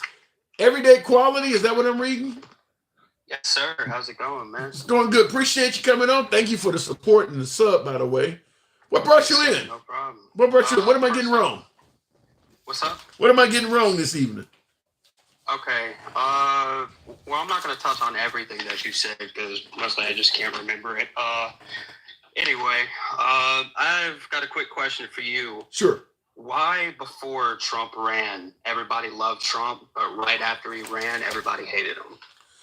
Well, and that's a great question. First of all, when you run for president, all kinds of shit's going to come up on you that you never heard. Like, for instance, on Obama, nobody was talking about Senator Obama was born in Kenya. Nobody was talking about First Lady Hillary Clinton was drinking the blood of babies and all that. When you run for president, shit comes out. I mean, when Kamala Harris was senator, I never heard that she was lying about her race and all of this stuff. Biden sniffing, all of that stuff that came out on Biden. When you run for president, people find things on you and it starts making up shit. So go ahead. All right. Sorry to interrupt you. No, you're good. You're good. Okay, so that thing about that you said about Biden, about how he said that, something about kids and everything like that. Yeah, sleeping with his babysitter. I mean, Biden's been in politics since he was 29. Most of the stuff that they were saying about Biden, that stuff is since he's been president. But what about the time that he openly admitted in a press conference that he loved little kids rubbing on his leg in the pool? That wasn't fake. That was real, by the way. No, I agree with you. But I guess I hate to deflect, but you do realize Trump was on TV saying he would be dating his own daughter if she wasn't related to him, right? He didn't say that explicitly. Well, he did say some questionable stuff. Yeah. I will very say questionable. He did say some questionable stuff. Very I questionable. don't agree with everything Trump says, but that's the thing. If the whole system is against him, you have to think why. Because when we were going through 4 years of Trump, you could afford to buy food. You could afford to buy gas. Gas was at an all-time low. And that's the thing. Now that Kamala's in, or Biden is in, or whoever's in at this point, because truth be told, we really don't know. Well, let me say, I'm willing to work with you on the booming economy during the Trump's term. But when you start talking about everybody is against them, who hasn't Trump attacked? I mean, people are not just, he's not walking around like Jimmy Carter and people are just attacking him for no reason. Trump has launched you hear him talking about Arnold Palmer. Now their family don't like him. I mean, he has said some really awful shit about a lot of people. But let me ask you a question, though. Put yourself in his shoes. Everybody loved him before he was president. Nothing came out on him until he became president. So that's the thing. They got him on 34 counts of something. And that's the thing. They also got him on one having classified documents in his house. Biden did the exact same thing. That's not true. Wait, hold on. When you say everybody loves him, he was talking about Obama was born in Kenya and Obama was a Muslim before he became president. He was already making enemies, suggesting that the first black president should be disqualified because he's not American. He was already doing that before he got in the White House.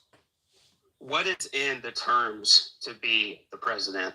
You have to be born in America, not Kenya. Exactly. So that's the thing. If he was thinking that, if we can't prove it otherwise, which we can't.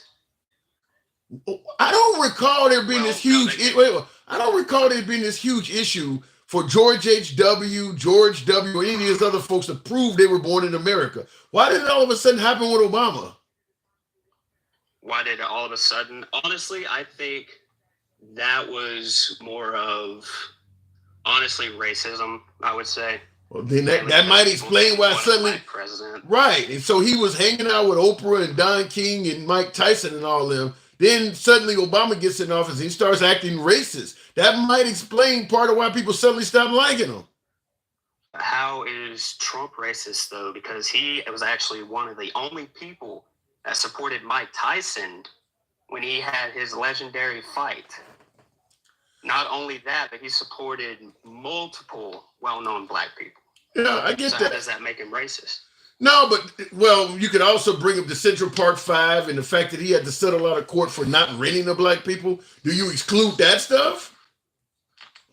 No, definitely not. Wait, say that one more time. I couldn't quite hear you.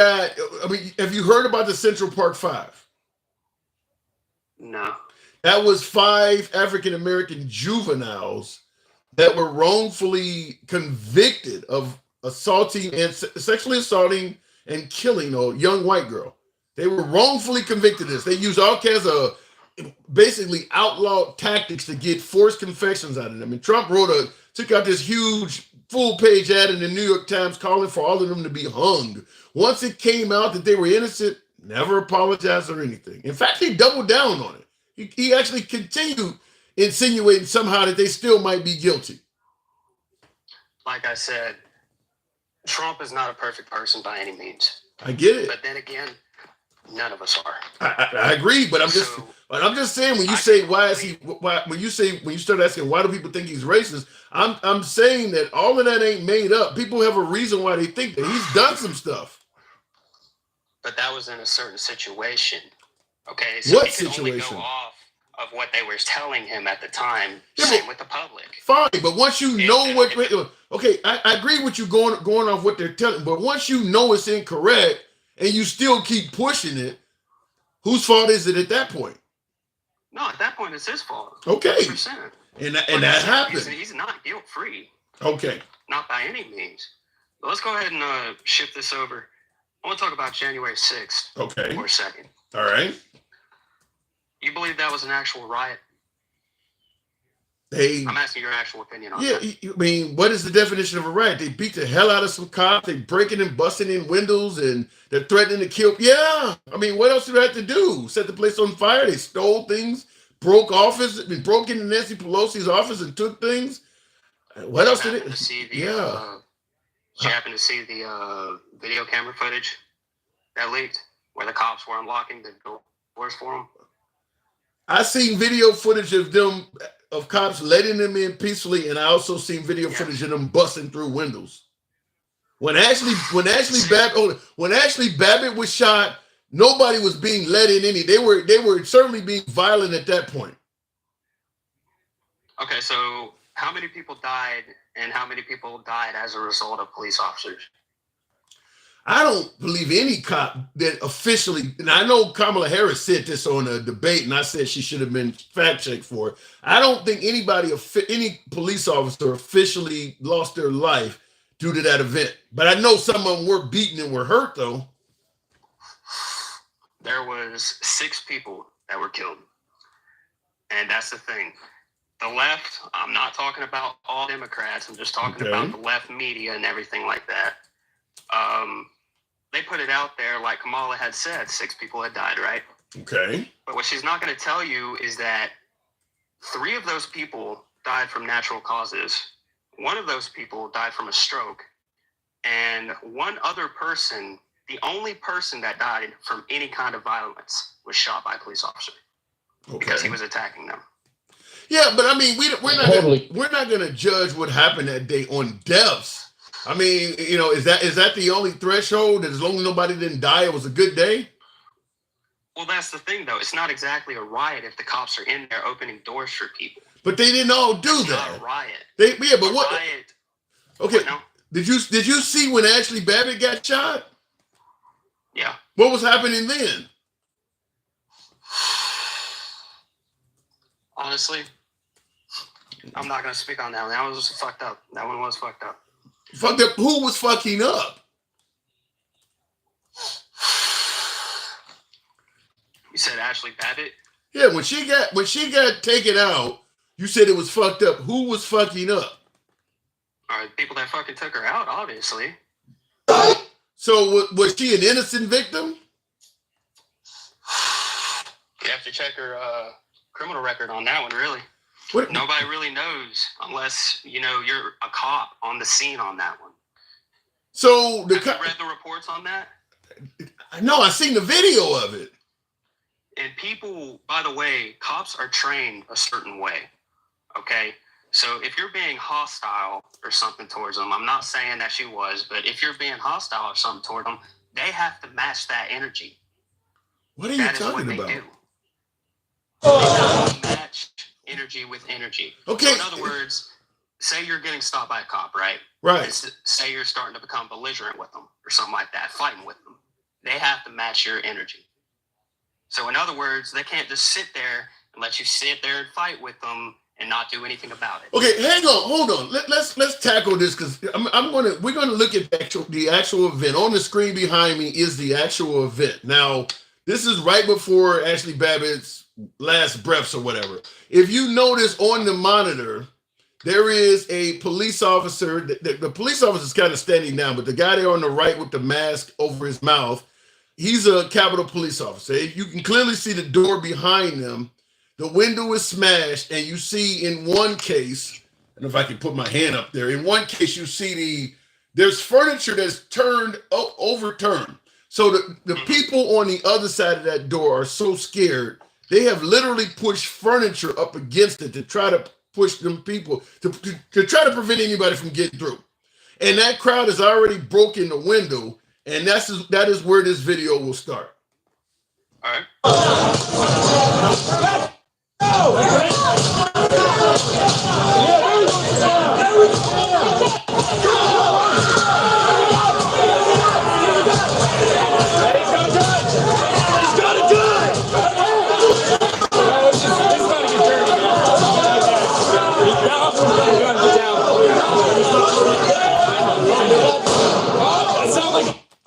So now you see the video. When I showed it to you before, you noticed the cop was standing there and the window was cracked. But now you see the window has been totally smashed out. So they don't knock the window out. You can clearly still see the furniture that's upside down that's against the door that they were trying to use to barricade. What are they supposed to do? These people are clearly trying to intrude in this area, and they're hiding behind this. The cop that shot her was an African-American cop. They're cowering behind this law enforcement. What are they supposed to do? These people shot her. The officer. American cop. Yeah, the officer that shot Ashley Babbitt was an African-American, and and she was in that video. She's in that crowd that's trying to break through. Okay, so here's the thing. That is the Capitol, correct? Yes. All right, so if you have multiple people outside that door, which there was a large crowd, can we agree on that? Are they violent? They're breaking down the door, I would say so. Okay. And the police are on the other side with a gun. What do? Did what they had to do to prevent them from breaking through. So is Ashley Babbitt's shooting justified? Honestly, what it looks like more to me is that he shot, but he didn't really look at what he was shooting at, I would say. So Because should he have? There was another guy who was trying to break through that barrier. So should he have justified? Should he have looked her in the eye before? She's in the crowd with this mob. If he shouldn't have shot randomly into the crowd. The whole crowd. Wait. You're saying he should not have shot randomly? The whole crowd is participating. Yeah, the whole crowd is participating. So there are less lethal options. You have shotguns with rubber bullets, you have tasers, you have tear gas, you have riot shields, you have all that. One dude. You want one dude to try to use less lethal options on a crowd that's looking at a guy with a gun, yelling it out, by the way, and continuing to proceed forward. And you want to use less lethal options on that crowd. If you have to, yeah, because that's the thing. It's a human life, my man. You can't just randomly shoot into the crowd. Yeah, you can. So if you have shot if someone came through your window? A whole mob of people that's coming through like that? That is literally, I want to shoot every bullet in the gun. I mean, you got furniture barricaded. Go ahead. But why though? Why would you shoot them if they came into your house, a whole mob? Why? Because they mean to harm. They mean to harm me. Exactly. You fear for your life. Exactly. So what's the point you're making? That's exactly what happened there. They were fearing for their lives because you have a huge crowd of people. You don't know if they're armed or not. They're obviously violent.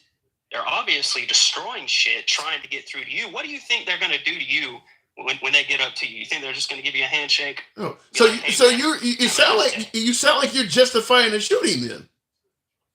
Well, that's the thing. Like, one, she should have never put herself in that situation.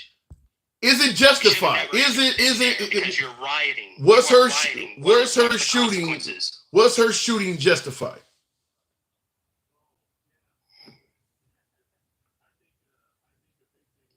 That's a tough one. I'd have to say. That is a I'm not even gonna lie. What? You pretty much sound like the math teacher who has explained 2 + 2 equals every way forward, but then I don't really know if it equals 4 though. You have pretty much argued this case on behalf of the police officer, but you don't want to say it's justified, even though you pretty much are saying it's justified. You know it's illegal to break into the U.S. Capitol, though, right? They not only broke into the U.S. Capitol, they're breaking into sections of it. Exactly. Yeah. So was it justified, yes or no? You answer that question. Was Ashley Babbitt's shooting justified? Yeah. I think he would have been justified in shooting everyone in that crowd. Everyone that's participating. Not only did they lock the door, but they got furniture up against it. You're going to still break down the window and climb over the furniture? Everyone in that crowd should have received a projectile. Every one of them. Well, I mean, that's your opinion. I don't believe every single one of those people should have been shot. So what should the cop do? I mean, eventually... Look, that's the thing. I believe, sorry to interrupt again, I believe that National Guard should have been there. Okay, they're not there though. I get your point. Wait. Let's argue. Wait, hold on. Let's discuss the situation at hand. Yeah, I wish he had 20 more cops with him. That's not the National Guard's not there. What is this one dude supposed to do when this crowd is clearly already knocked the window out? So the next thing that's going to happen is they're going to start stepping over this furniture. What is he supposed to do if he doesn't shoot? Exactly what he did. But you said he wasn't supposed to shoot. I'm saying there should have been other measures put into place beforehand. Okay, but since it should not have been just straight up shooting them. He should have tried at least any other measure first. Well, and they hadn't gone through that door yet. You do realize other measures were not put in place because they didn't expect a whole mob of MAGA to come busting through the Capitol building. They don't plan for something like this to happen. Okay, other measures weren't put into place not only because of that, but because Trump offered her the National Guard and she said no to it. There's a video out there with her saying that she takes responsibility for it. Yeah, I get all of that, but then I'm going to ask you, in regards to Trump asking for the National Guard. Now, they debated it back and forth, but let's say Trump is right. Let's say it was Nancy Pelosi's job to provide the National Guard. At what point, when you're giving this speech, you know, when you got Giuliani said, let's have trial by combat, and folks, let's take her. Now, Trump said, let's go peacefully and patriotically. But everybody before him spoke in violent terms.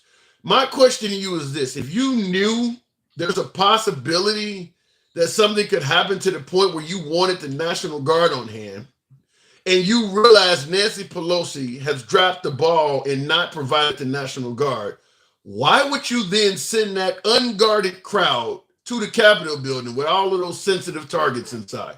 Why would Trump do that, knowing that the security he requested is not there?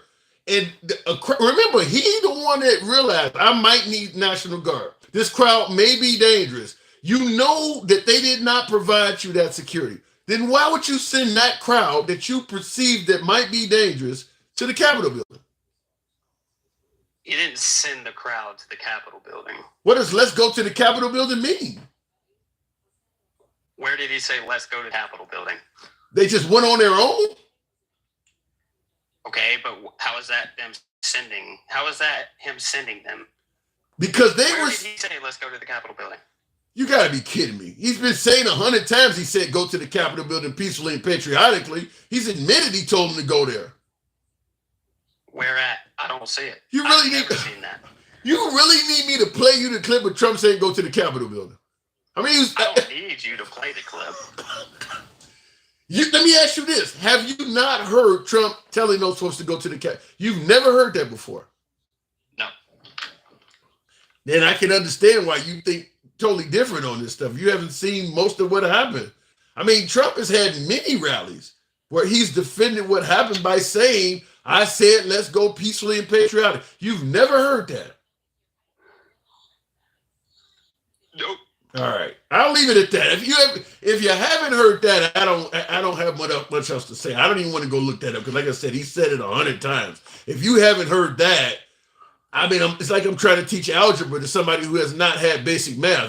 There's no need to me to go that far back because, like I said, there's 100 clips of him admitting that he said that. Well, I I mean, if you know how to do your own research, then you could see that Trump's not the one lying. What lying about what?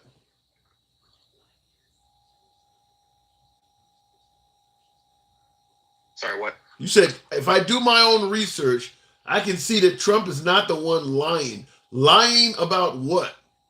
Lying about everything that you can't see, about the making money and being a politician just to make money and ruining the country, making it to where nobody can afford to buy anything, making it to where we're literally invoking a war with Russia.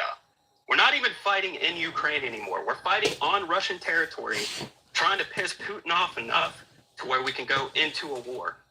How is that right? So you're saying we're fighting and trying to piss Putin off. So Putin was just an innocent.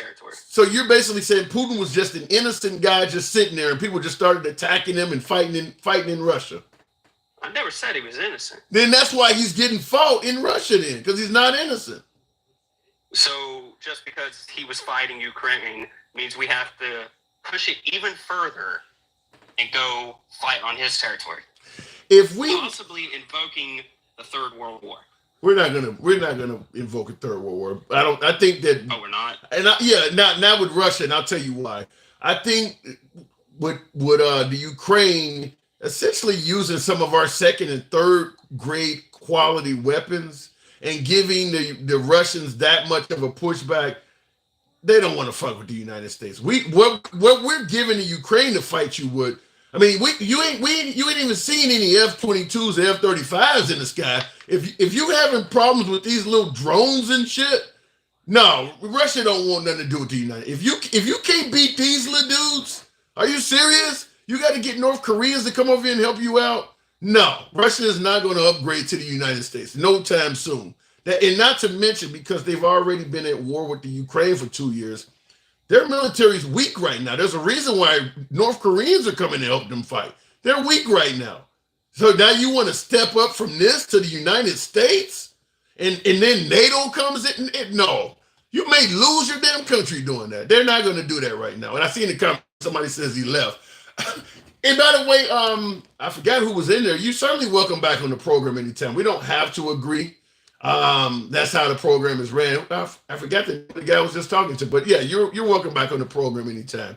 That's kind of how we do the program. We allow anybody to speak, but we will challenge your opinions. And certainly he said a few things that were worth challenging. I was really surprised at the defense. Or Betty, I won't say this. I'll say it this way. I was really surprised at how he essentially, in so many words, for lack of a better term, said that Ashley Babbitt was justified, but didn't want to say it was justified. I mean, he pretty much was, the way his description, yeah, she was wrong, but then when it came, but can you actually say she was justified? He didn't want to say that. So I've never seen it, because most of the time I talk to MAGA, it's just like, no, the guy was wrong for shooting her. She's a little girl, she's only 4 feet something. He worded it in a way that, yeah, it was a justifiable shoot. He just didn't want to use the word justified. So that was interesting. You have a call out misinformation. I don't quite get that. You have a call out. What does that mean? Terry L7. Thank you for the. No, that wasn't you. That was who said that had mustache. I do want to. Mike the Sailor. Appreciate it. Thank you. He was doing the Trump weave. Well, listen, like I said, some folks will say I'm doing a liberal weave. It is what it is, but I do appreciate him coming on. I hope that guy comes to Isaiah Martin's live to speak. Could be interesting. Looking in the comments, I do want to address the super chat. Will G, they talk about tyrannical government going to their house and breaking in, but then go to the government and break in. Who's really tyrannical? That is a good point. You talk about the liberals. What happened on January 6th, to me, was an example of tyranny. I mean, you can say Trump is not at fault for it, but I mean, they're making it clear that there are people in the crowd that are caught on video that made it clear their goal was to take over and capture the Capitol building. And not only did they temporarily take control of the Capitol building, they did what you normally do when you conquer a government entity. They took down the flag and replaced it. with their own. They took down the American flag and put up a Trump flag. That's what we did when we took over Saddam Hussein's palace, when they took over Hitler's head. That's what they did in World War II as well. Iwo Jima, I mean, that's what you normally do when you conquer something. You put up your flag. I don't see why it's any different when it happened on January 6th. I mean, the way they did it is how you conquer a facility. They took down the flag that was there and they put up a Trump flag.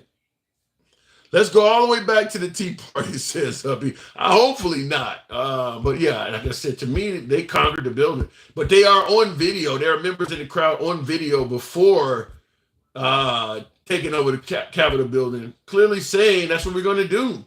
Clearly saying they were going to do it. Ashley Babbitt was trying to play her cute little white girl privilege. Damn. Assuming that they would shoot a little old. Well, you're in that crowd. You don't know where that bullet's coming at. And I will say this, because I had some African Americans in the comment during that in the comment section. Real quick, if Obama was from Kenya, he would have to show proof of him trying to be a U.S. citizen before he ran. If he's born in Kenya, he can't run at all. You have to be born on U.S. soil. So Obama would not have been able to run. And that's what Trump was trying to do, is he was trying to disqualify Obama's presidency by saying, well, he's not American. So he was literally, and that's why people hated him on day one, because he had already been doing that. But yeah, with the whole January 6th thing, I've never seen anything like it where people defend that. I like I said, in my opinion, they're on video saying that we're going to take that building over, and they took the building over. But then all of a sudden after it happened, well, you're on video saying this is what you wanted to do. Take credit for the fact that you successfully did it. How many would have been shot if it was Black Lives Matter? The whole fucking crowd, maybe? I don't know. I'll tell you this. One of the benefits that MAGA received is the people who didn't go in the building didn't get charged with any crime. I don't know if that would have played right for Black Lives Matter. They would have been getaway drivers getting charged. Look, you didn't go in the building, but apparently you drove this charter bus. Just like a bank robber, you drove the robbers to the scene of the crime, and your job was to drive them away.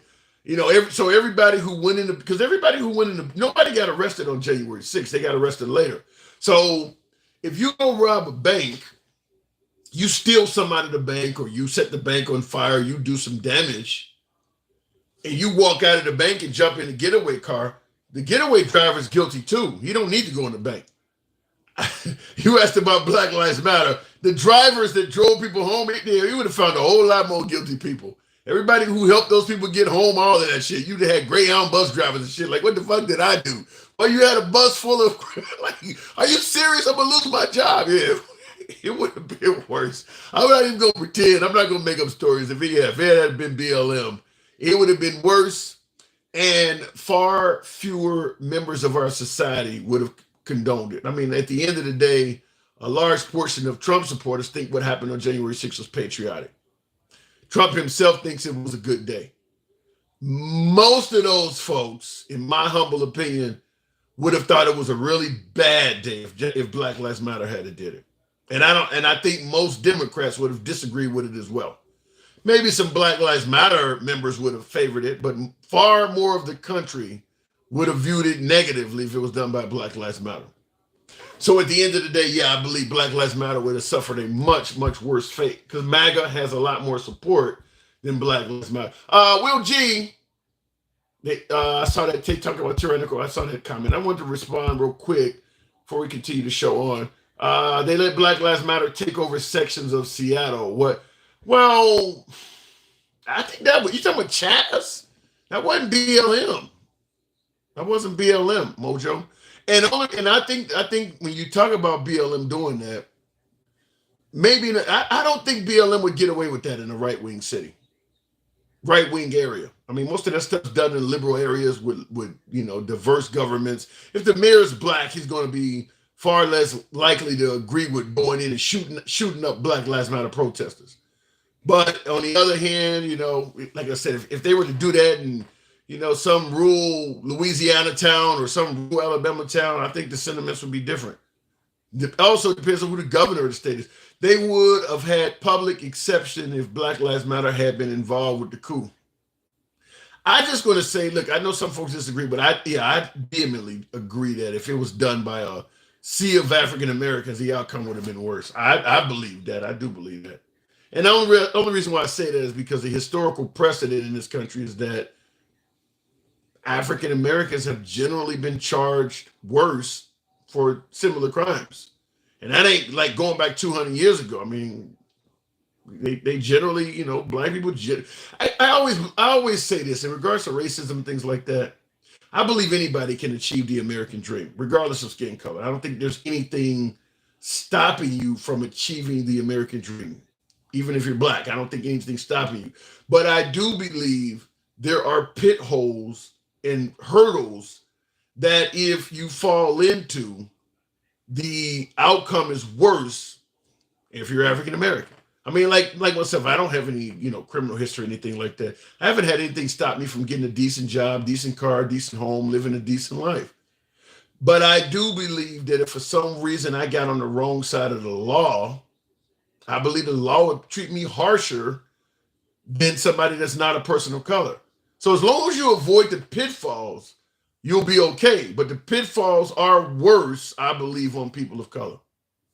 That's just my opinion. I believe they are worse on people of color. Somebody said like P. Diddy.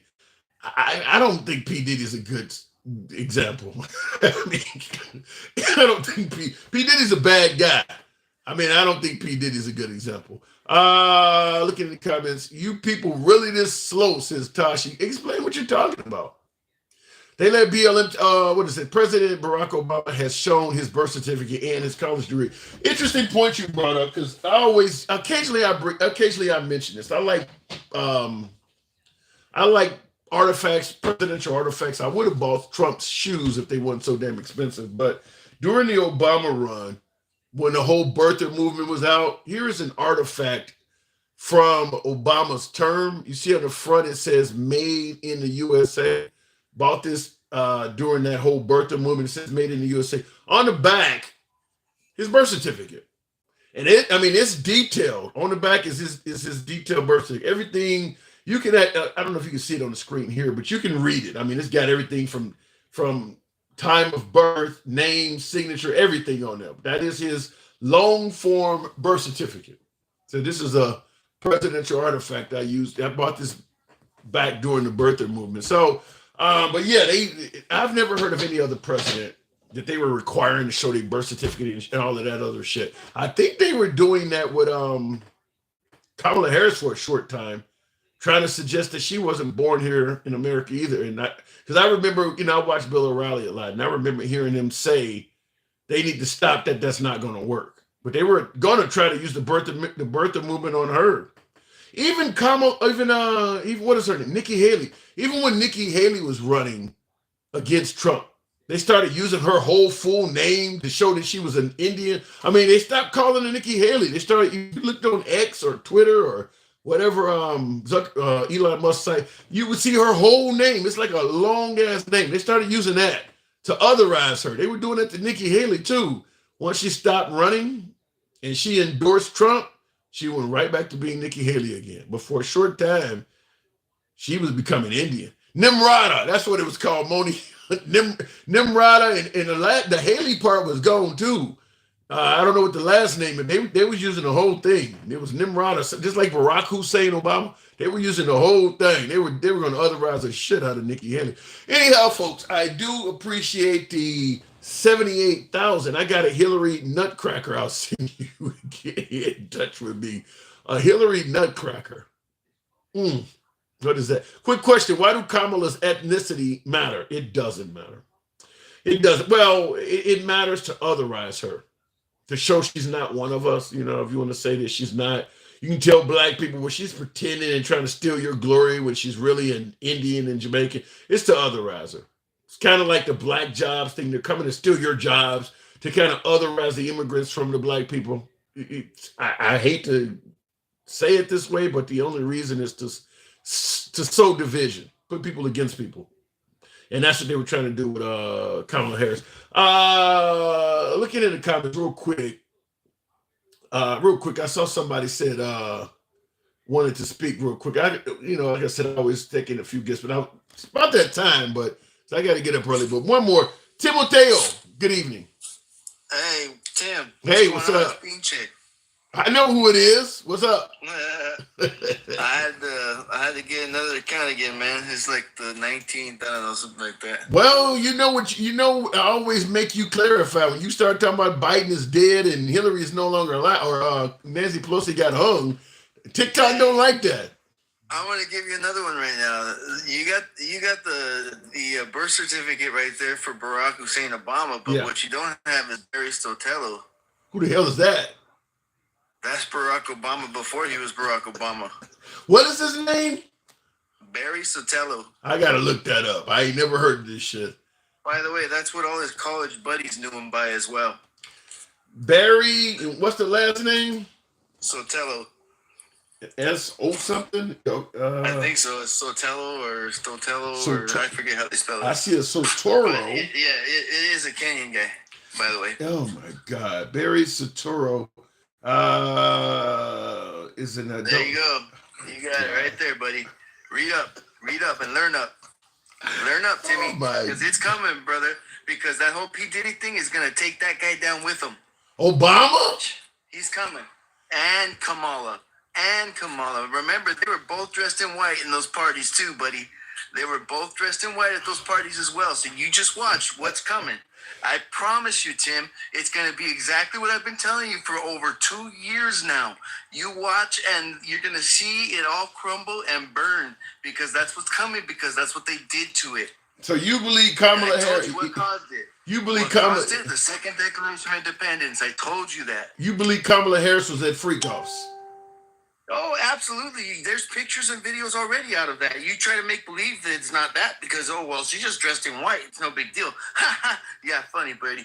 When you smell like shit, you can't soar like an eagle if you're flying with turkeys, bro. Oh, remember that. You cannot soar like an eagle if you're flying with turkeys. And when it stinks like shit, it smells like shit, it's full of shit.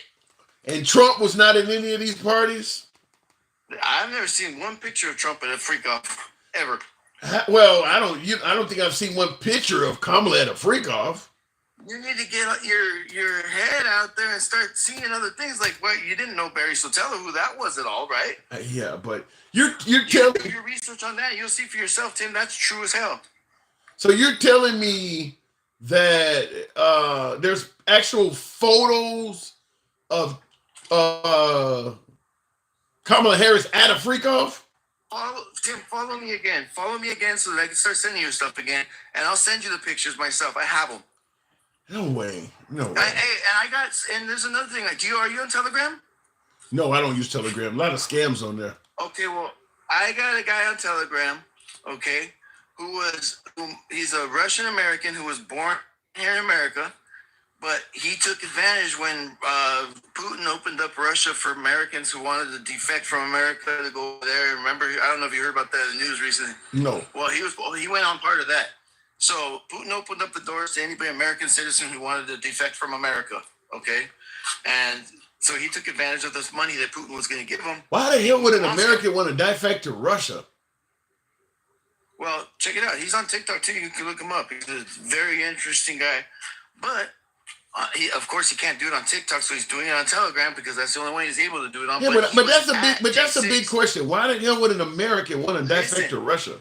He was at I'm telling you right now, he was at J6.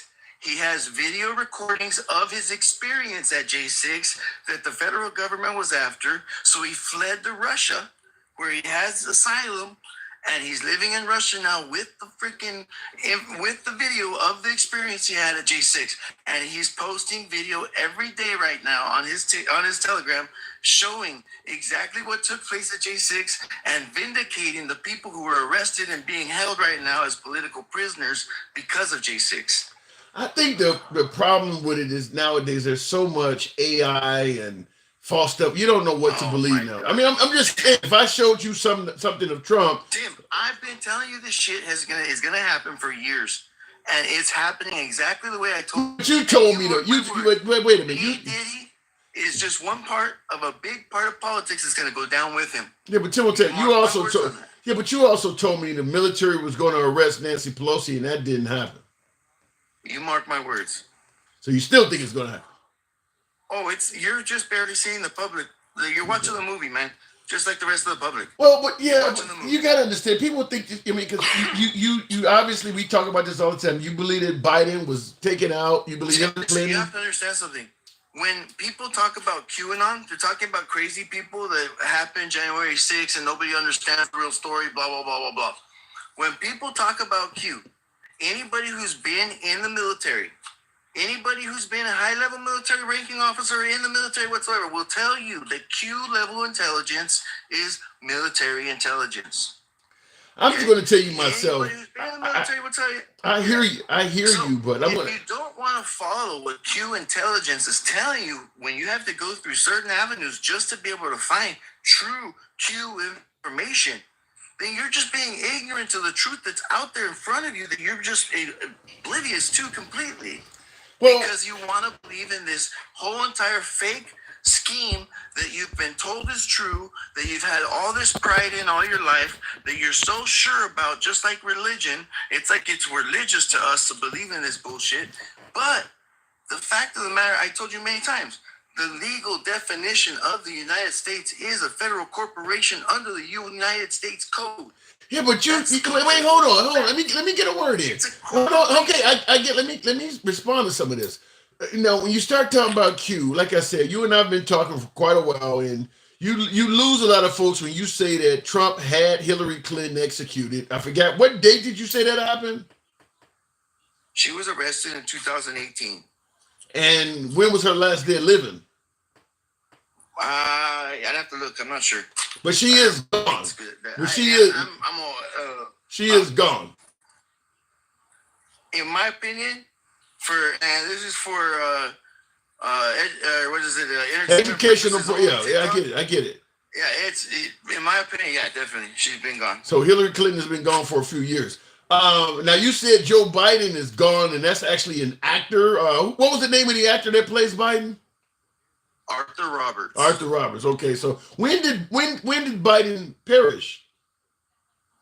2021. 3 years ago. Wow. All right, so his inauguration was his funeral. Damn. So he never served a day in office. No. That's a hell of a... Just a puppet. It's just a puppet. Just like Kamala's a puppet. Everyone says Kamala's a puppet. Well, it's just a puppet. It's one of the puppets for the owners. The owners. You got to look at the facts. If it's a corporation, every corporation has owners, people. Hello? So every corporation has owners. Look up the United States Code for... United States Code, I think it's 8. UCC 8. I forget what number it is. I'm terrible with numbers, but it's completely true. Look up the United States Code, wait a minute. Which is the legal definition for the United States. It says right on it. There's nothing in there that says it's a country. There's nothing in there that says it's a government. It completely says a federal corporation, an entity of the federal corporation that is the United States. Those are the two. That's all it says. Okay, so why? I have to ask you the obvious question. If Biden never served a day in office, why was Trump ridiculing him for the last 4 years? What does that mean for Trump? Does Trump not know? Tim, if you don't get what I'm trying to tell you, I don't. That's what I'm asking you. It's a movie. It's a movie. They're actors on stage in costumes. Every one of them. So Trump is an actor too. So Trump is. Here's how you know. The other day when you're watching Trump's speeches or whatever, I don't remember if it was whatever it was, some rally somewhere. But he was talking about cars and about how he understood and he understood that not everybody's for electric cars, but if you need a gas car, you should be able to get in and blah, blah, blah. And he said, but there's one thing I don't like that I don't trust whatsoever, and that's hydrogen cars. Well, you know why they don't trust hydrogen cars? Why? Because they can't charge you money for water. And hydrogen cars run on water. You just said. So, of course, anybody who's trying to fight for one business or the other business or this business or that business, doesn't really matter what business is trying to fight for. If they're fighting for a business, they have an agenda. But you just said you said that they're all actors. So you're saying Trump is an actor too, then? Yeah. Yes. Is he alive? Oh, come on, Tim. Yeah, of course. Well, you have to understand what Q intelligence is. Hey, listen, I'm telling you the truth, man. And if you want to understand better, you have to go back to what they started trying to tell people with Q intelligence after Trump lost the election. You have to understand from that moment on, there was this thing called Q that arose. And then what they did very quickly was change it from Q to QAnon.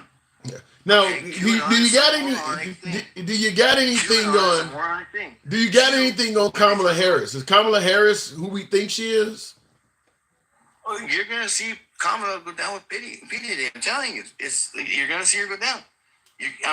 That's every time that man gets on the show, it happens. He got removed, but I always enjoy talking to Pinchivato Loco Timoteo. You're always, as you can tell, we were going back and forth. I've talked to him numerous times.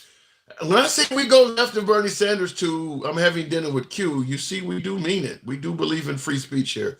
So that is, it's happened numerous times that somehow, some way the censors catch up with him. But we did get to talk for a minute. Anyway, it is your boy Tim, the handsome liberal. You enjoy civilized dialogue from all sides of the aisle. Follow the program on TikTok, a subscription on YouTube, if you will. We're here Monday through Friday generally, but right now for the next 15 days, we're here all the way up until Election Day. It's your boy Tim, the handsome liberal. I will catch you guys tomorrow. Y'all have a good night. Same thing on YouTube. I'll catch you guys tomorrow. Got to get up and go to work. See ya.